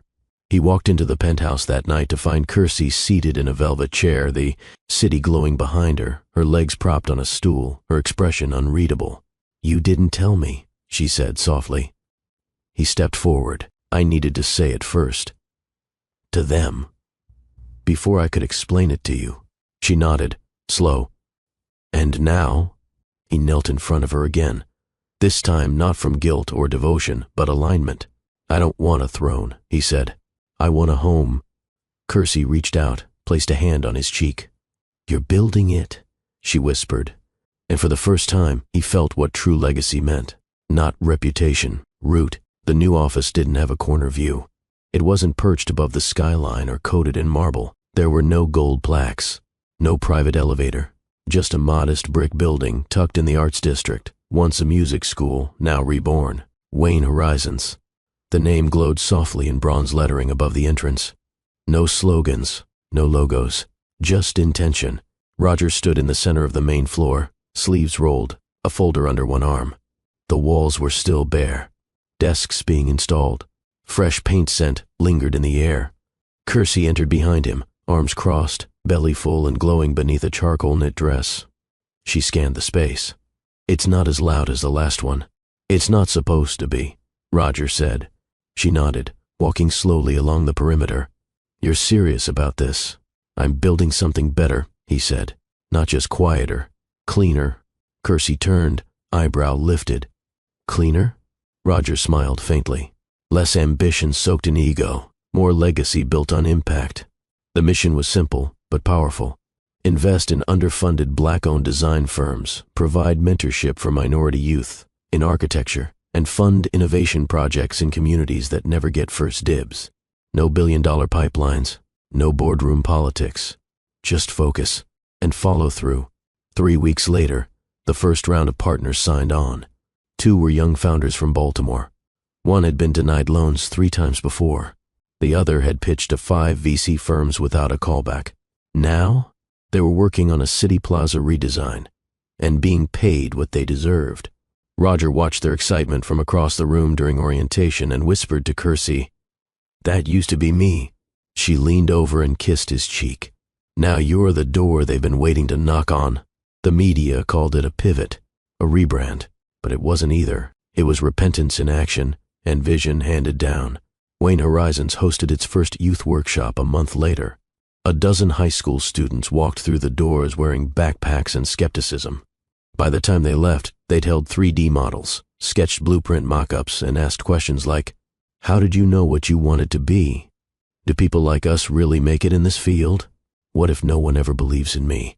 Roger answered each question carefully, but when a 14-year-old girl raised her hand and asked, "What changed you the most?" he paused. Then he looked across the room. Kersey stood by the entrance, one hand resting on her stomach, the other pressed over her heart. Roger smiled. She did. Later that evening, the new team gathered on the rooftop for an informal dinner. Picnic tables, string lights, takeout containers from a Caribbean food truck. No speeches, no suits, just laughter. Shared ideas, community. Kersey sat on a wooden bench with her feet up, sipping from a chilled water bottle. Roger leaned beside her, elbow on the table. "This," he said, waving a hand at the scene, "feels right." She looked over. "Feels earned." He reached for her hand. "I used to think leadership meant being at the top. And now?" He laced their fingers. "Now I know it means lifting everyone else up with you, or you're just standing there alone." She nodded, a quiet smile dancing at the edge of her lips. Welcome to the real blueprint. The set was minimalist. No glitzy backdrops, no dramatic lighting, just 2 armchairs, a soft white rug, and an open window casting natural morning light across the space. A single camera rolled. The interviewer sat across from Kersey, tablet in hand, expression composed but eager. Across the internet, the live notification had already pinged phones across. The country, Kersey Noel speaks, legacy, love, and the life she built. Inside the studio, she sat calm and regal, dressed in a rust-colored wrap dress, her hair swept into a high bun, and her hands gently folded over her rounded belly. She didn't need glamour. She was the moment. The interviewer smiled. "First of all, congratulations on the babies." "Thank you," Kersey replied. "They're already running the show." Laughter rippled gently.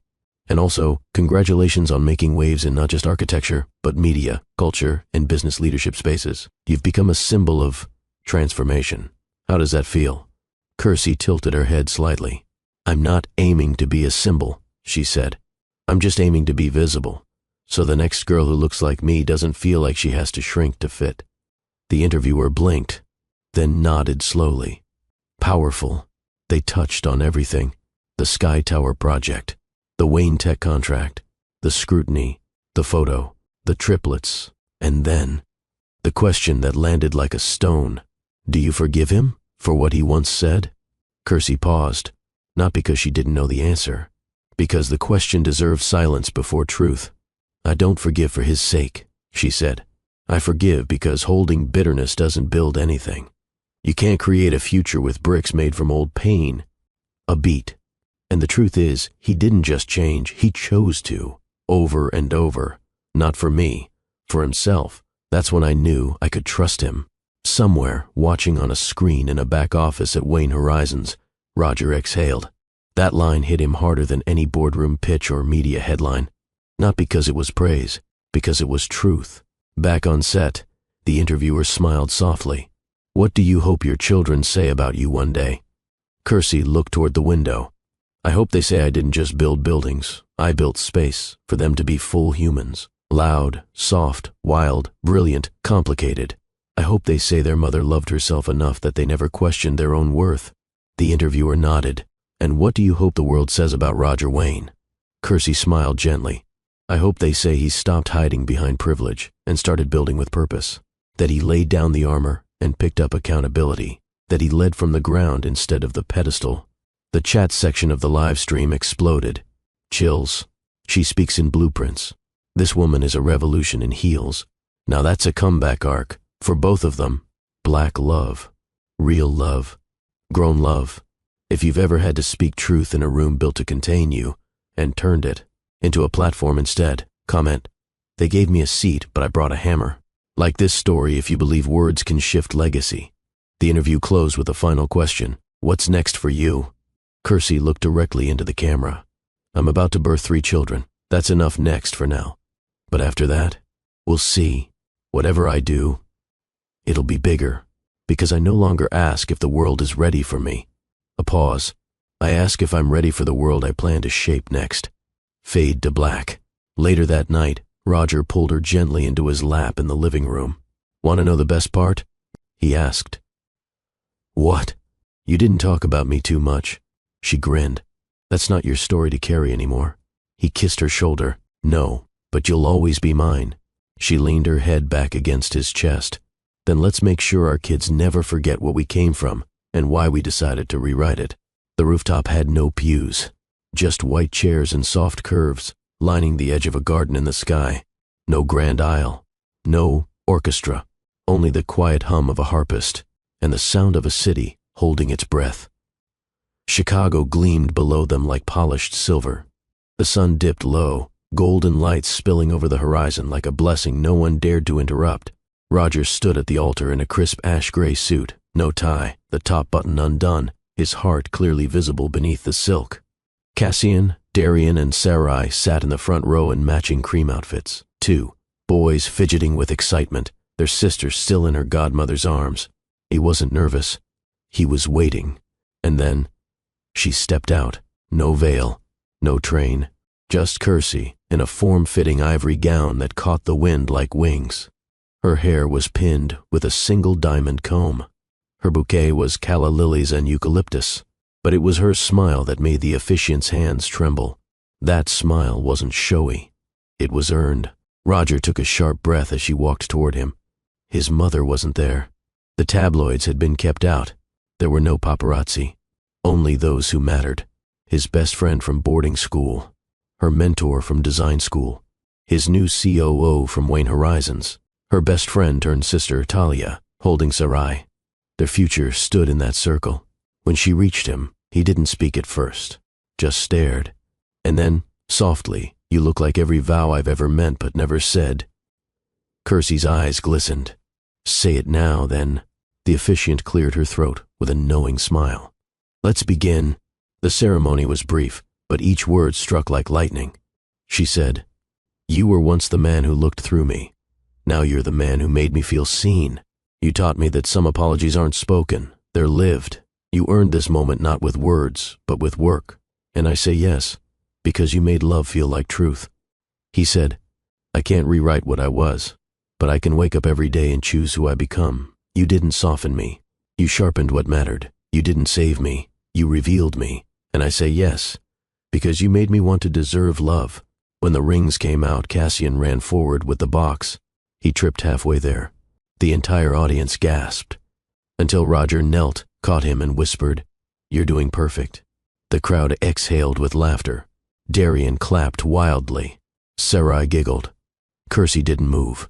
She just smiled. That was her family now. Messy, wild, real.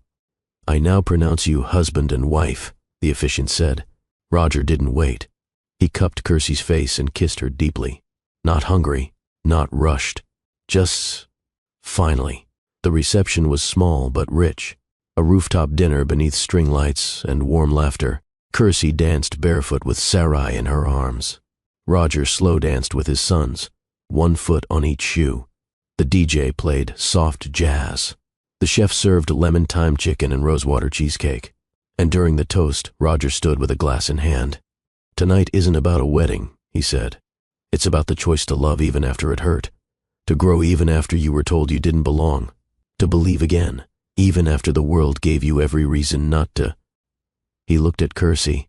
"This woman didn't save me. She challenged me. She held me accountable. She made me better." He paused. "She built me." Kersey rose beside him and touched her glass to his. "No, love," she said gently. "You built yourself. I just handed you the mirror." The vows had been spoken. The rings were warm on their fingers. The city pulsed beneath them like a heartbeat in sync with something eternal.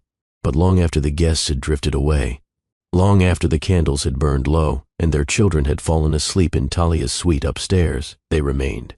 On that rooftop, just the 2 of them, still dressed in wedding attire, still wrapped in the holy hush of a night that changed everything.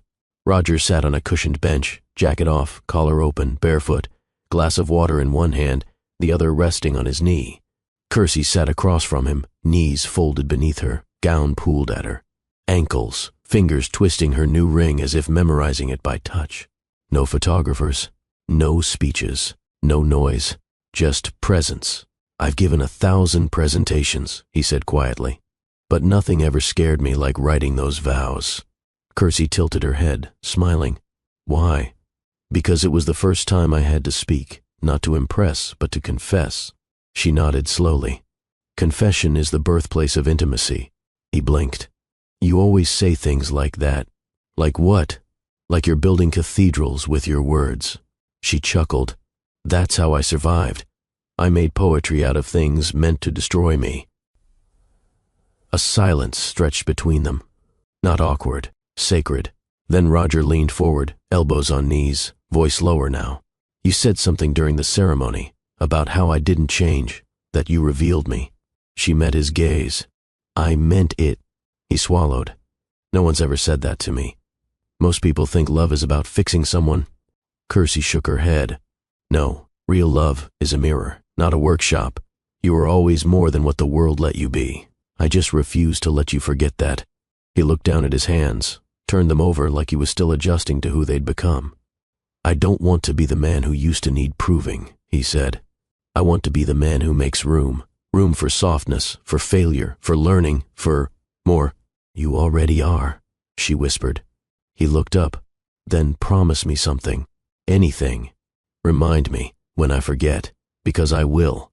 I'll get scared. I'll slip into performance. I'll default to power. And I'll need you.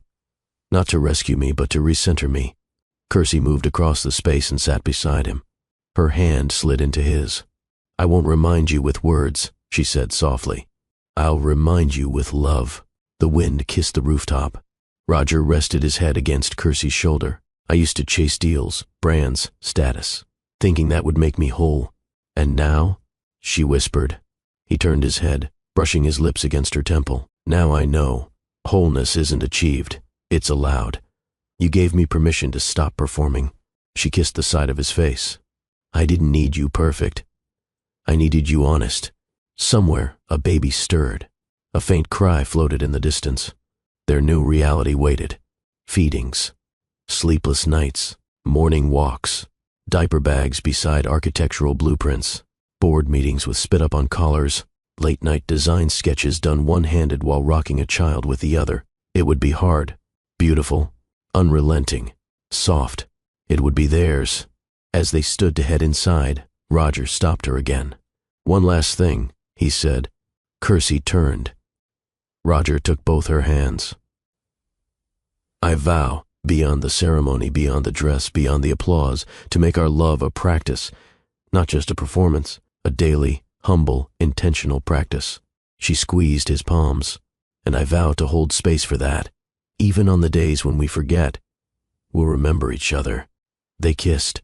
No crowd, no spotlight, just vows in the dark, the kind that heal from the inside out. The screen fades in from black. Music swells, soft piano, layered with cello, tender and nostalgic. We open on Roger Wayne, not the CEO, not the mogul, just the man, learning how to be a father. Roger stands in a dimly lit room, holding Sarai against his bare chest, her tiny hand gripping the collar of his sleep shirt. His eyes are puffy, hair tousled, but his gaze is calm, focused. He paces slowly, hums off-key. Hush now, little one. I'm not perfect, but I'm here. Sarai coos softly. The mobile above them spins in slow, silent circles. Cassian is in his high chair, flinging mashed banana like an abstract artist. Darian wails from his bouncer seat. Roger, in sweatpants and no socks, is trying to spoon oatmeal into one mouth while dodging a sippy cup projectile. Kersey walks in, eyebrow raised. He grins. We're fine. We're thriving. The camera lingers on the absurdity, the chaos, the joy. Roger walks into a meeting room at Wayne Horizons with Sarai strapped to his chest in a soft sling. The board members freeze. He raises a brow. She has a better track record than some of your portfolios. Laughter erupts. The meeting begins. Sarai sleeps through the entire quarterly report. In a hoodie and sunglasses, Roger pushes a double stroller through a Chicago park. He stops for ice cream, crouches to wipe sticky fingers, and lets the boys run barefoot on the grass. He's not recognized today, and he doesn't care. Because for once he's not performing, he's present. The babies are asleep. Kersey works at her drafting table. Roger sits in the corner with a parenting book in one hand and a notepad in the other. He's taking notes, highlighting sections, mouthing phrases under his breath. Active listening builds trust. Yeah, makes sense. This is his homework now. No degrees, no accolades, just the sacred syllabus of showing up. All three children giggle as Roger kneels beside a tiny inflatable tub on their private balcony. He makes sea creature voices, pretends to be a submarine, gets soaked in the process. Kirsty films it from behind the sliding glass doors, laughing softly as her husband, the once untouchable billionaire, now sings lullabies with shampoo in his beard. Roger stands in the bathroom at dawn. Same suit, same tie. But now, beneath it, a baby monitor clipped to his belt, a Dada sticker on his planner, finger paint on the cuff of his shirt. He stares into the mirror. For the first time in his life, he recognizes himself. He doesn't see a mistake to hide. He sees a man becoming. The final image of the montage holds. Roger on the floor, asleep, one baby on his chest, the other curled under his arm, Sarai tucked into the crook of his neck. Kirsty covers them gently with a blanket, then places a hand on his head. Not to fix, not to wake, just to honor the redemption she sees in his rest. He didn't arrive as the father they deserved. He became him. One diaper, one lullaby, one apology at a time. The moon sat low over Chicago, a silver coin resting against a velvet sky. Inside their penthouse, the children were asleep, the city's hum reduced to a distant lullaby. The fireplace glowed dimly in the corner, casting soft amber flickers over the walls. Kirsty stood at the window wrapped in Roger's black dress shirt, the hem brushing the tops of her thighs. Her hair was loose, wild, the way he loved it. A glass of water cradled in her hand. Her gaze, distant. Roger entered quietly behind her, barefoot, sleeves rolled, a sleepy softness in his eyes. No tie, no title. Just a man, called home. He watched her for a moment. Then, "You always stand like that when you're thinking about something hard." She didn't turn around. "It's not hard, just heavy. Want to share the weight?" She finally looked at him, eyes not worried but full. "Do you ever think about the man you used to be?" Roger walked to her slowly, taking the glass from her hand, setting it on the ledge. "I think about him every day. Does he haunt you?" He shook his head. "No, he humbles me." She studied his face. Then, quietly, "You're not the man I met." His reply came without hesitation. "No, I'm the man you made me want to become." Silence, charged, reverent. Her lips parted, but no words came. Just breath, just awe. He stepped closer, his hand rising to cup her jaw. "You believed in me. Before I had proof. You gave me proof. By becoming..." He brushed his thumb along her cheek. "Tell me what you're really thinking." Kirsty looked down, voice soft. "I didn't know it was possible. For someone to grow and not lose themselves in the process." He lifted her chin. "You didn't meet a man who was whole. You met a man who was hiding. You saw me, even when I wasn't ready to be seen." They stood in that quiet space, two people shaped by battles, softened by grace. Kirsty stepped closer, placing her hand over his heart. "Sometimes I wake up and still expect the cold, the old distance, the dismissiveness." Roger's brows drew in, but he didn't flinch. He didn't rush to defend. He listened. "That was new." She continued, "But then you do something small, like how you cradle Sarai when she's restless, or how you let the boys mess up your shirts with peanut butter and you don't care. And I remember," he whispered. "Remember what? That love can grow, and it can teach." They walked slowly to the couch, hand in hand. No rush. She curled into him. He pulled the blanket over their legs. They didn't need candles or violins or grand declarations tonight. Just breath, skin, memory. "Do you know when I first fell for you?" he asked. Kirsty turned toward him, eyes curious. "The night you yelled at me in the rain." She laughed softly. "You mean the night I called you an arrogant, soulless architect of loneliness?" "Exactly that one." She shook her head, still laughing. "You're unbelievable." He kissed her temple. "No, I'm finally believable." They fell into silence again, not out of emptiness, but peace. Then, just before her eyes fluttered closed, she whispered, "Thank you for not just choosing me once, but for choosing me every day." Roger looked down at her, his voice thick. "Thank you for letting me earn that right." In the distance, Sarai stirred. One of the boys murmured in his sleep. The world would call again in a few hours. But tonight was theirs. He didn't just become a husband or a father. He became worthy. Because love didn't just forgive his past. It rewrote his future. The morning sun crept slowly across the floor of the penthouse nursery, casting golden light over the soft pastel walls and the chaos that had become a daily masterpiece. Diapers scattered like confetti. A pacifier stuck to Roger's button-down. Sarai babbling as she tried to chew the corner of a board book. Cassian banging a plastic spoon on the side of the crib like a drummer in a jazz band. Darian somehow managing to escape the baby gate. Again, Roger stood in the middle of it all, blinking slowly. No assistance, no boardroom silence. Just 3 infants, 1 determined wife, and a life that felt full. "Kersey," he called, holding a leaking sippy cup like a man clutching a grenade. "This one's defective." She peered over the kitchen island where she was blending baby food. "That's not defective, babe. That's parenthood." He exhaled, then grinned. "I used to think managing a billion-dollar portfolio was hard." Kersey raised a brow. "Try cutting 3 tiny fingernails before breakfast without causing a civil war." Kersey changed Sarai's diaper with one hand while singing softly under her breath. Roger held Darian, who was teething, and furious about it. Cassian giggled from inside his crib, plotting his next escape. "Is it bedtime yet?" Roger asked, eyes wide. "It's 9:42 in the morning." "Right. Just checking." They had routines now, chaotic, inconsistent, but theirs.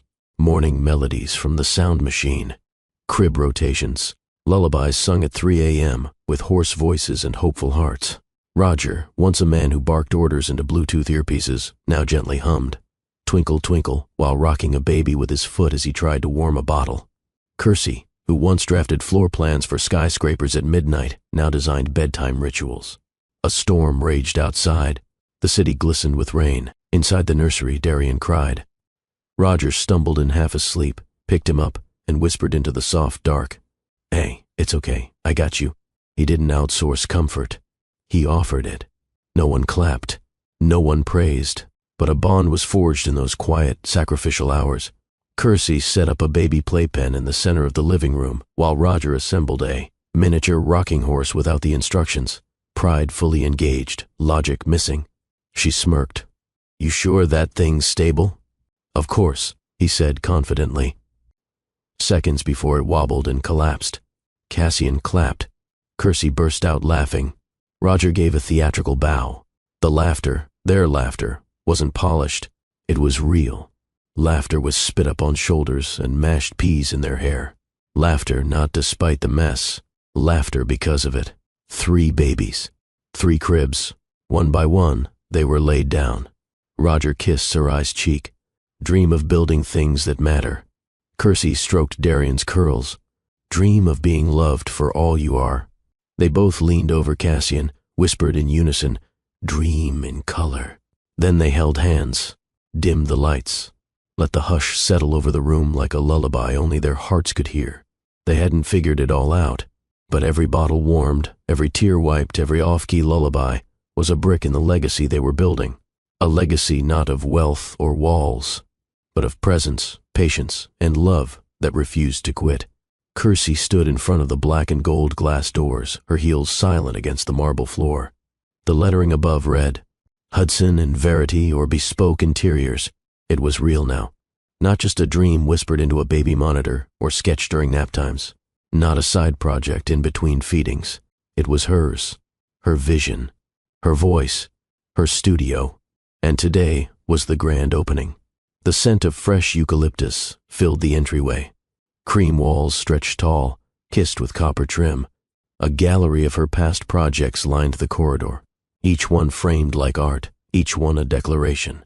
I'm here, I've arrived, and I did not shrink to fit anyone else's blueprint. Inside the open concept lobby, guests buzzed, architects, investors, design, columnists, and a few loyal clients who'd stuck with her from the beginning. But Kersey's eyes searched for only one, and there he was. Roger stood by the glass divider, holding Sarai on his hip while Cassian tugged on his tie and Darian tried to climb a planter. Chaos in motion. But his smile? Steady, full, proud. He mouthed across the room, "Queen of the hour." She winked back. "You should do it," Roger had said, kneeling on the nursery floor while stacking blocks with the boys. "Not because you need to prove anything, but because the world deserves your design language." Kersey had hesitated. I don't want to lose time with the babies. Then, let's build it around them. Around us. So they had. A family-first business model. Remote project management. A studio with an on-site nursery. Design that didn't apologize for femininity or function. Kersey took the golden scissors, hands steady. Roger stood behind her, one hand resting on her shoulder. With a gentle snip, the ribbon fell. Cameras flashed. Applause echoed. But all she could hear was her heartbeat and one small whisper in her mind. You were never just someone's wife or someone's mother. You were always a world builder. Kersey guided the press through the studio, her voice smooth and confident. This is our concept suite, she said, gesturing toward a space flooded with natural light. We build dreamscapes here. Every corner is curated for elegance, functionality, and heart. One reporter asked, what sets Hudson and Verity apart? She didn't flinch. We don't just design rooms, we craft experiences, for families, for healing, for legacy. At the back of the studio hung a glass wall engraved with 3 names. Sarai, Darian, Cassian. Beneath, in gold script. The reason I dared. Roger caught her there alone later, fingers grazing the glass. I can't believe you did all this, he whispered. She turned to him. I didn't do it despite being a mother. I did it because I am one. The studio was quiet again. The team had gone home. The babies were napping in the glass. Walled nursery Kersey had designed just for them. She walked the space slowly. Her crown wasn't jeweled, but made of calloused palms, sleepless nights, and dreams resurrected. And in the quiet, she smiled to herself, not because it was easy, but because it was hers. She didn't inherit a throne.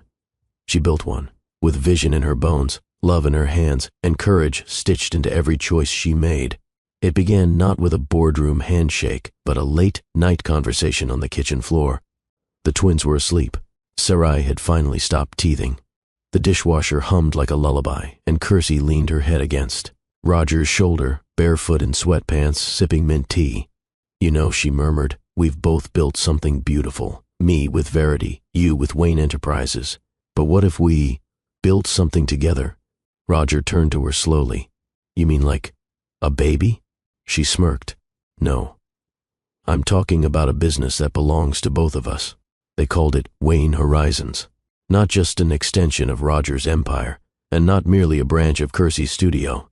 It was a visionary alliance, a firm that blended architecture, luxury design, and purposeful living, where buildings didn't just rise, they meant something. Each space curated for function, beauty, and soul. Kersey would lead creative design and emotional intelligence strategy. Roger would helm development, sustainability, and global expansion. In a sunlit room above her studio, whiteboards were filled with sketches, fabric swatches, mission statements. The kids crawled between vision decks while their parents reimagined what the future could feel like.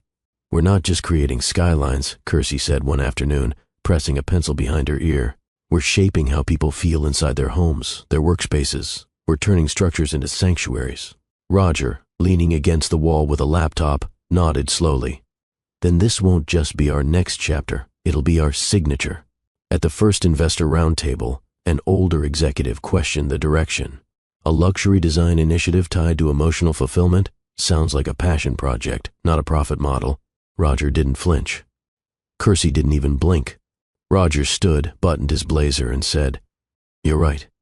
It is a passion project, because we're passionate about people, and when you build with heart, profit becomes the byproduct of purpose. Silence, then applause. Wayne Horizons was no longer a whisper. It had teeth.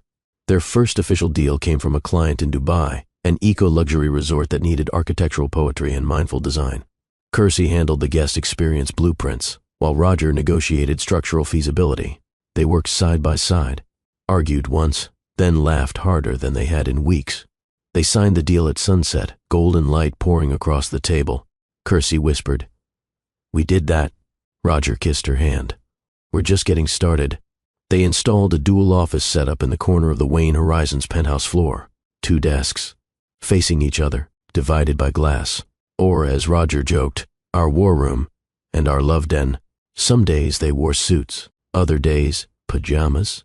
All days, they chose each other. Behind them on the conference room wall hung a framed quote, Build with love, lead with legacy. Under it, 3 photos.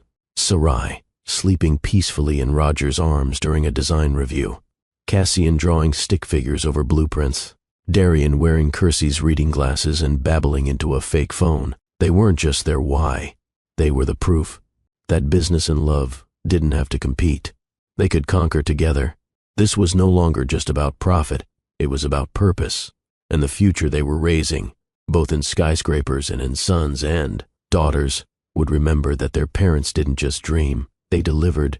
The night was still. The babies were finally asleep. Cassian curled against his favorite pillow, Sarai hugging her elephant. Plush, and Darian sprawled like a miniature king across his blanket. Downstairs, the fire crackled in the study. Roger sat in his reading chair, a leather-bound notebook open on the desk. Kersey stood by the window, arms folded gently over her heart.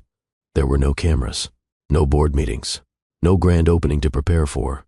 Only a quiet agreement between two parents who wanted to leave their children something far more permanent than wealth. "Let's write them something they can't inherit," she had whispered. "Let's give them something they'll feel at 18. Kersey picked up the pen first. Her handwriting looped with grace and clarity. "To our dearest Sarai, Darian, and Cassian. Today, you are little. The world is big. And one day you'll read this not as children, but as young adults standing at the edge of your own beginning." Roger took over, his script tighter, firmer, like his presence. "We didn't build a legacy for you to be impressed by. We built it so you could be free to write your own. Don't let our success intimidate you. Let it inspire you. We want you to know how this all started, and why we did what we did." They wrote about the rainy nights, the failures, the doubts. Kersey added, "I started over with nothing but vision and 3 babies who couldn't yet speak, but who gave me reason to never stop creating." Roger added, "I used to believe I was powerful because I had control. But then I held you, tiny, screaming, helpless, and I realized real power was gentleness, consistency, and humility." They wrote with intention, every word chosen with weight. 1. On identity. "The world will try to name you. Don't let it. You were born with a soul no one else can duplicate. Live like you believe that." 2. On failure. "If you fail, fail forward." We did. We survived. Sometimes what you lose clears the path to what you truly deserve. 3. On love. "Choose love that sees you, flawed, messy, human, and stays anyway. That's the kind of love that built you." 4. On legacy. "We didn't build an empire to impress the world. We built it so you'd know anything is Kersey. Sarai, may your gentleness never be mistaken for weakness. There's fire in your tenderness. Use it to build, not burn." Roger, Darian, let your curiosity lead you. Question, explore, evolve, but never lose your compass, integrity. Kersey, Cassian, your laughter is a map. Follow joy without shame. Lead with light, even when the world asks for darkness. They signed the letter together, side by side. "We love you, not for who you might become, but simply because you're ours. If everything else we've built fades someday, know this: you were always our greatest creation. Love." Mom and Dad, Kersey and Roger, they sealed the letter in a mahogany envelope, locked it in a fireproof box labeled, "To be opened on your 18th birthday." Roger looked over at Kersey. "Do you think they'll understand all this when they're grown?" Kersey touched his hand. "Maybe not all of it, but they'll feel it, and sometimes that's more powerful than understanding." Outside, the city pulsed. Inside, legacy breathed. Not in vaults or headlines, but in words, in love, in something eternal. The sun hung low over the Wayne Horizons Academy, casting a warm amber glow across the freshly painted walls and blooming garden beds. A plaque at the front gate read, "Excellence is not inherited, it's nurtured. R.W. and K.W." Roger stepped out of his town car, adjusting his cufflinks as the children poured out of classrooms and into the courtyard for afternoon break. Their laughter sliced through the air, light, joyful, untamed. It was the sound of everything he used to miss. Before her.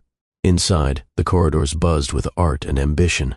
Murals lined the walls, portraits of inventors, thinkers, trailblazers. Each door bore a quote above it. One caught his eye, "Character is louder than wealth." He stopped, resting his hand against the wall as the memory rushed in. The old version of him, sharp-suited, emotionally barricaded, indifferent to impact, would have walked past this school without a second thought. But this Roger, the man who had held Triplets at 3 a.m., cried into his wife's collarbone, and rewritten his father's legacy. This Roger felt the walls, because he'd built them, not just with bricks, but with change. A cluster of fourth graders buzzed near the end of the hall. One girl, no older than 9, dark-skinned with cornrows and glittery sneakers, stood on her tiptoes, pointing up at a giant poster. Roger moved closer. It was Kersey, in an elegant cream blazer, arms folded confidently, her signature quote beneath. "Design your life like a room. Let nothing in that doesn't make you feel safe, inspired, and completely yourself." The little girl turned to her friends. "That's her, Miss Kersey. My mom said she made all this, like the buildings and the pillows and the trees outside. She's married to the big boss guy. But she runs stuff." Roger chuckled quietly, biting back a smile. The girl noticed him. "Mister, do you know her?" He crouched to her level. "I do. She's my wife." Her jaw dropped. "You're Mr. Kersey?" He laughed so hard, his eyes welled up. "Not exactly. But I'd be proud to be." Roger was led to the 5th grade classroom where he'd be reading to the students. Before opening the book, he paused, looking at their faces, brown, hopeful, curious. He cleared his throat. "Before we begin, I want to tell you something. My name is Roger Wayne. I used to think legacy was measured by money, but I was wrong. Legacy is what you build into others." He gestured around them. "This school wasn't just built from money, it was built from love, from my wife's vision, from my kids' laughter, from change. And I hope one day, one of you builds something even greater." A boy raised his hand. "Were you always good, Mr. Wayne?" Roger smiled. "No, I was broken, cold, afraid. But then I met someone who didn't try to fix me. She saw me, and little by little I became better, because love can do that." Later, as the sun dipped behind the skyline, Roger strolled the schoolyard alone. Children played beneath the tall sycamores. The sound of a basketball hitting pavement echoed somewhere nearby. He looked up again at the poster of Kersey, not as a CEO's wife, not as someone's mother, but as herself. Powerful, unapologetic, legendary. He touched the glass frame and whispered, almost to himself, "You didn't just change my world, you taught me how to build one worth living in." In the end, he didn't leave behind a shadow of domination. He left a garden of growth, and in a world that once bowed to his control, he finally found peace in surrendering to love. The city pulsed below, but up here, on the penthouse balcony, time felt like it had surrendered. The skyline was draped in hues of honey and coral, the final kiss of dusk brushing the towers with reverence. Wind danced lazily through the silk canopy overhead. The rooftop garden Kersey had designed bloomed around them, lavender, jasmine, baby's breath, fragrance curling like memory. Roger stood at the edge of the terrace, a blanket wrapped around his shoulders like a robe of quiet victory. One arm cradled Cassian. Sarai tugged at his leg, demanding a story. Darian had fallen asleep mid-sunset, curled against Kersey's thigh like he belonged nowhere else. He did. They all did. Kersey rose, her bare feet silent against the tile, and moved to his side. Roger glanced at her. No words, just eyes. Eyes that had once challenged him. Eyes that had forgiven him. Eyes that now, after everything, only held softness. She slid her arm through his. "They'll never know how hard we fought to give them this peace." "They don't need to," he said. "They'll feel it." Behind them, soft laughter erupted. Roger's mother was telling a story to Kersey's aunt over glasses of champagne. Their friends gathered around a small table, toasting to something unspoken but understood. Roger watched it all like a man finally content to observe, not command. This wasn't a party. It was a testament to every vow kept, every tear shed, every choice made in the name of love. Kersey picked up her glass of sparkling cider. "To the empire we didn't just build, but became..." Roger raised his, voice low but rich. "To the woman who made me, not a better man, but a truer one." The guests clinked glasses, but it wasn't the sound that stayed. It was the silence after, that moment when every heart in the room acknowledged something real happened here. Later, after guests had gone and the triplets were tucked in with lullabies and promises, Roger and Kersey stood alone on the balcony. He pulled her into his chest, one hand against the nape of her neck, the other around her waist. "You know," he whispered, "the man you met, he would have ruined this. He almost did." Kersey looked up, her thumb brushing the curve of his jaw. But the man I loved, the one who showed up when it mattered, he built this. The city lights flickered below them like stars trying to be seen. Roger kissed her. Not like their first kiss. Not like the desperate ones from years ago. This kiss was settled, sacred, sealed. It wasn't for lust. It wasn't even for love. It was for everything they had survived to feel this peace. The world might remember Roger Wayne as a billionaire, a strategist, a tycoon, but on this balcony, he was something more eternal, a man redeemed by love, a father anchored by purpose, a husband who finally understood that the greatest empires are built in hearts, not headlines. And as Kersey whispered one last time, "You're not the man I met," he smiled. "No, I'm the man you made me want to become." And with the last kiss of the night, they didn't just end a chapter. They wrote a legacy. The story has been told. But what lingers isn't just Roger Wayne's redemption or Kersey's quiet strength. What lingers is what this tale unlocked in you. You who stayed to the very end. You who saw a man break and rebuild. You who believed love could not only survive, but transform. This wasn't just a romance. It was a witness to what happens when two people refuse to let pain win. When they rewrite history with intention. When they choose each other every single day. There was a time I didn't believe I could be more, that my past had fixed my future in stone, that love was a weakness, that softness was a threat. But then she walked in, and somehow she didn't ask me to change, she made me want to. So if you're watching this, if you're lost, guarded, tired, or scared, just know the right love, at the right time, can turn a storm into a home. I wish I could hold the girl I used to be and whisper, "Don't shrink, don't chase, don't settle." One day, your strength will be the blueprint someone builds their life on. And when that day comes, you'll understand why all the waiting, all the heartbreak, all the healing was worth it. Maybe you saw yourself in Roger, the guarded one, the overthinker, the person who didn't know how to ask for softness. Or maybe you're Kersey, the woman who poured light even when the world expected her to dim. The lover who chose herself and still believed in second chances. Or maybe you're both. Whoever you are, wherever you are, this story isn't just theirs. It's ours. A reminder that love doesn't demand perfection. Growth doesn't happen overnight. Healing doesn't mean forgetting. It means forgiving. And the right person doesn't rescue you. They rise with you.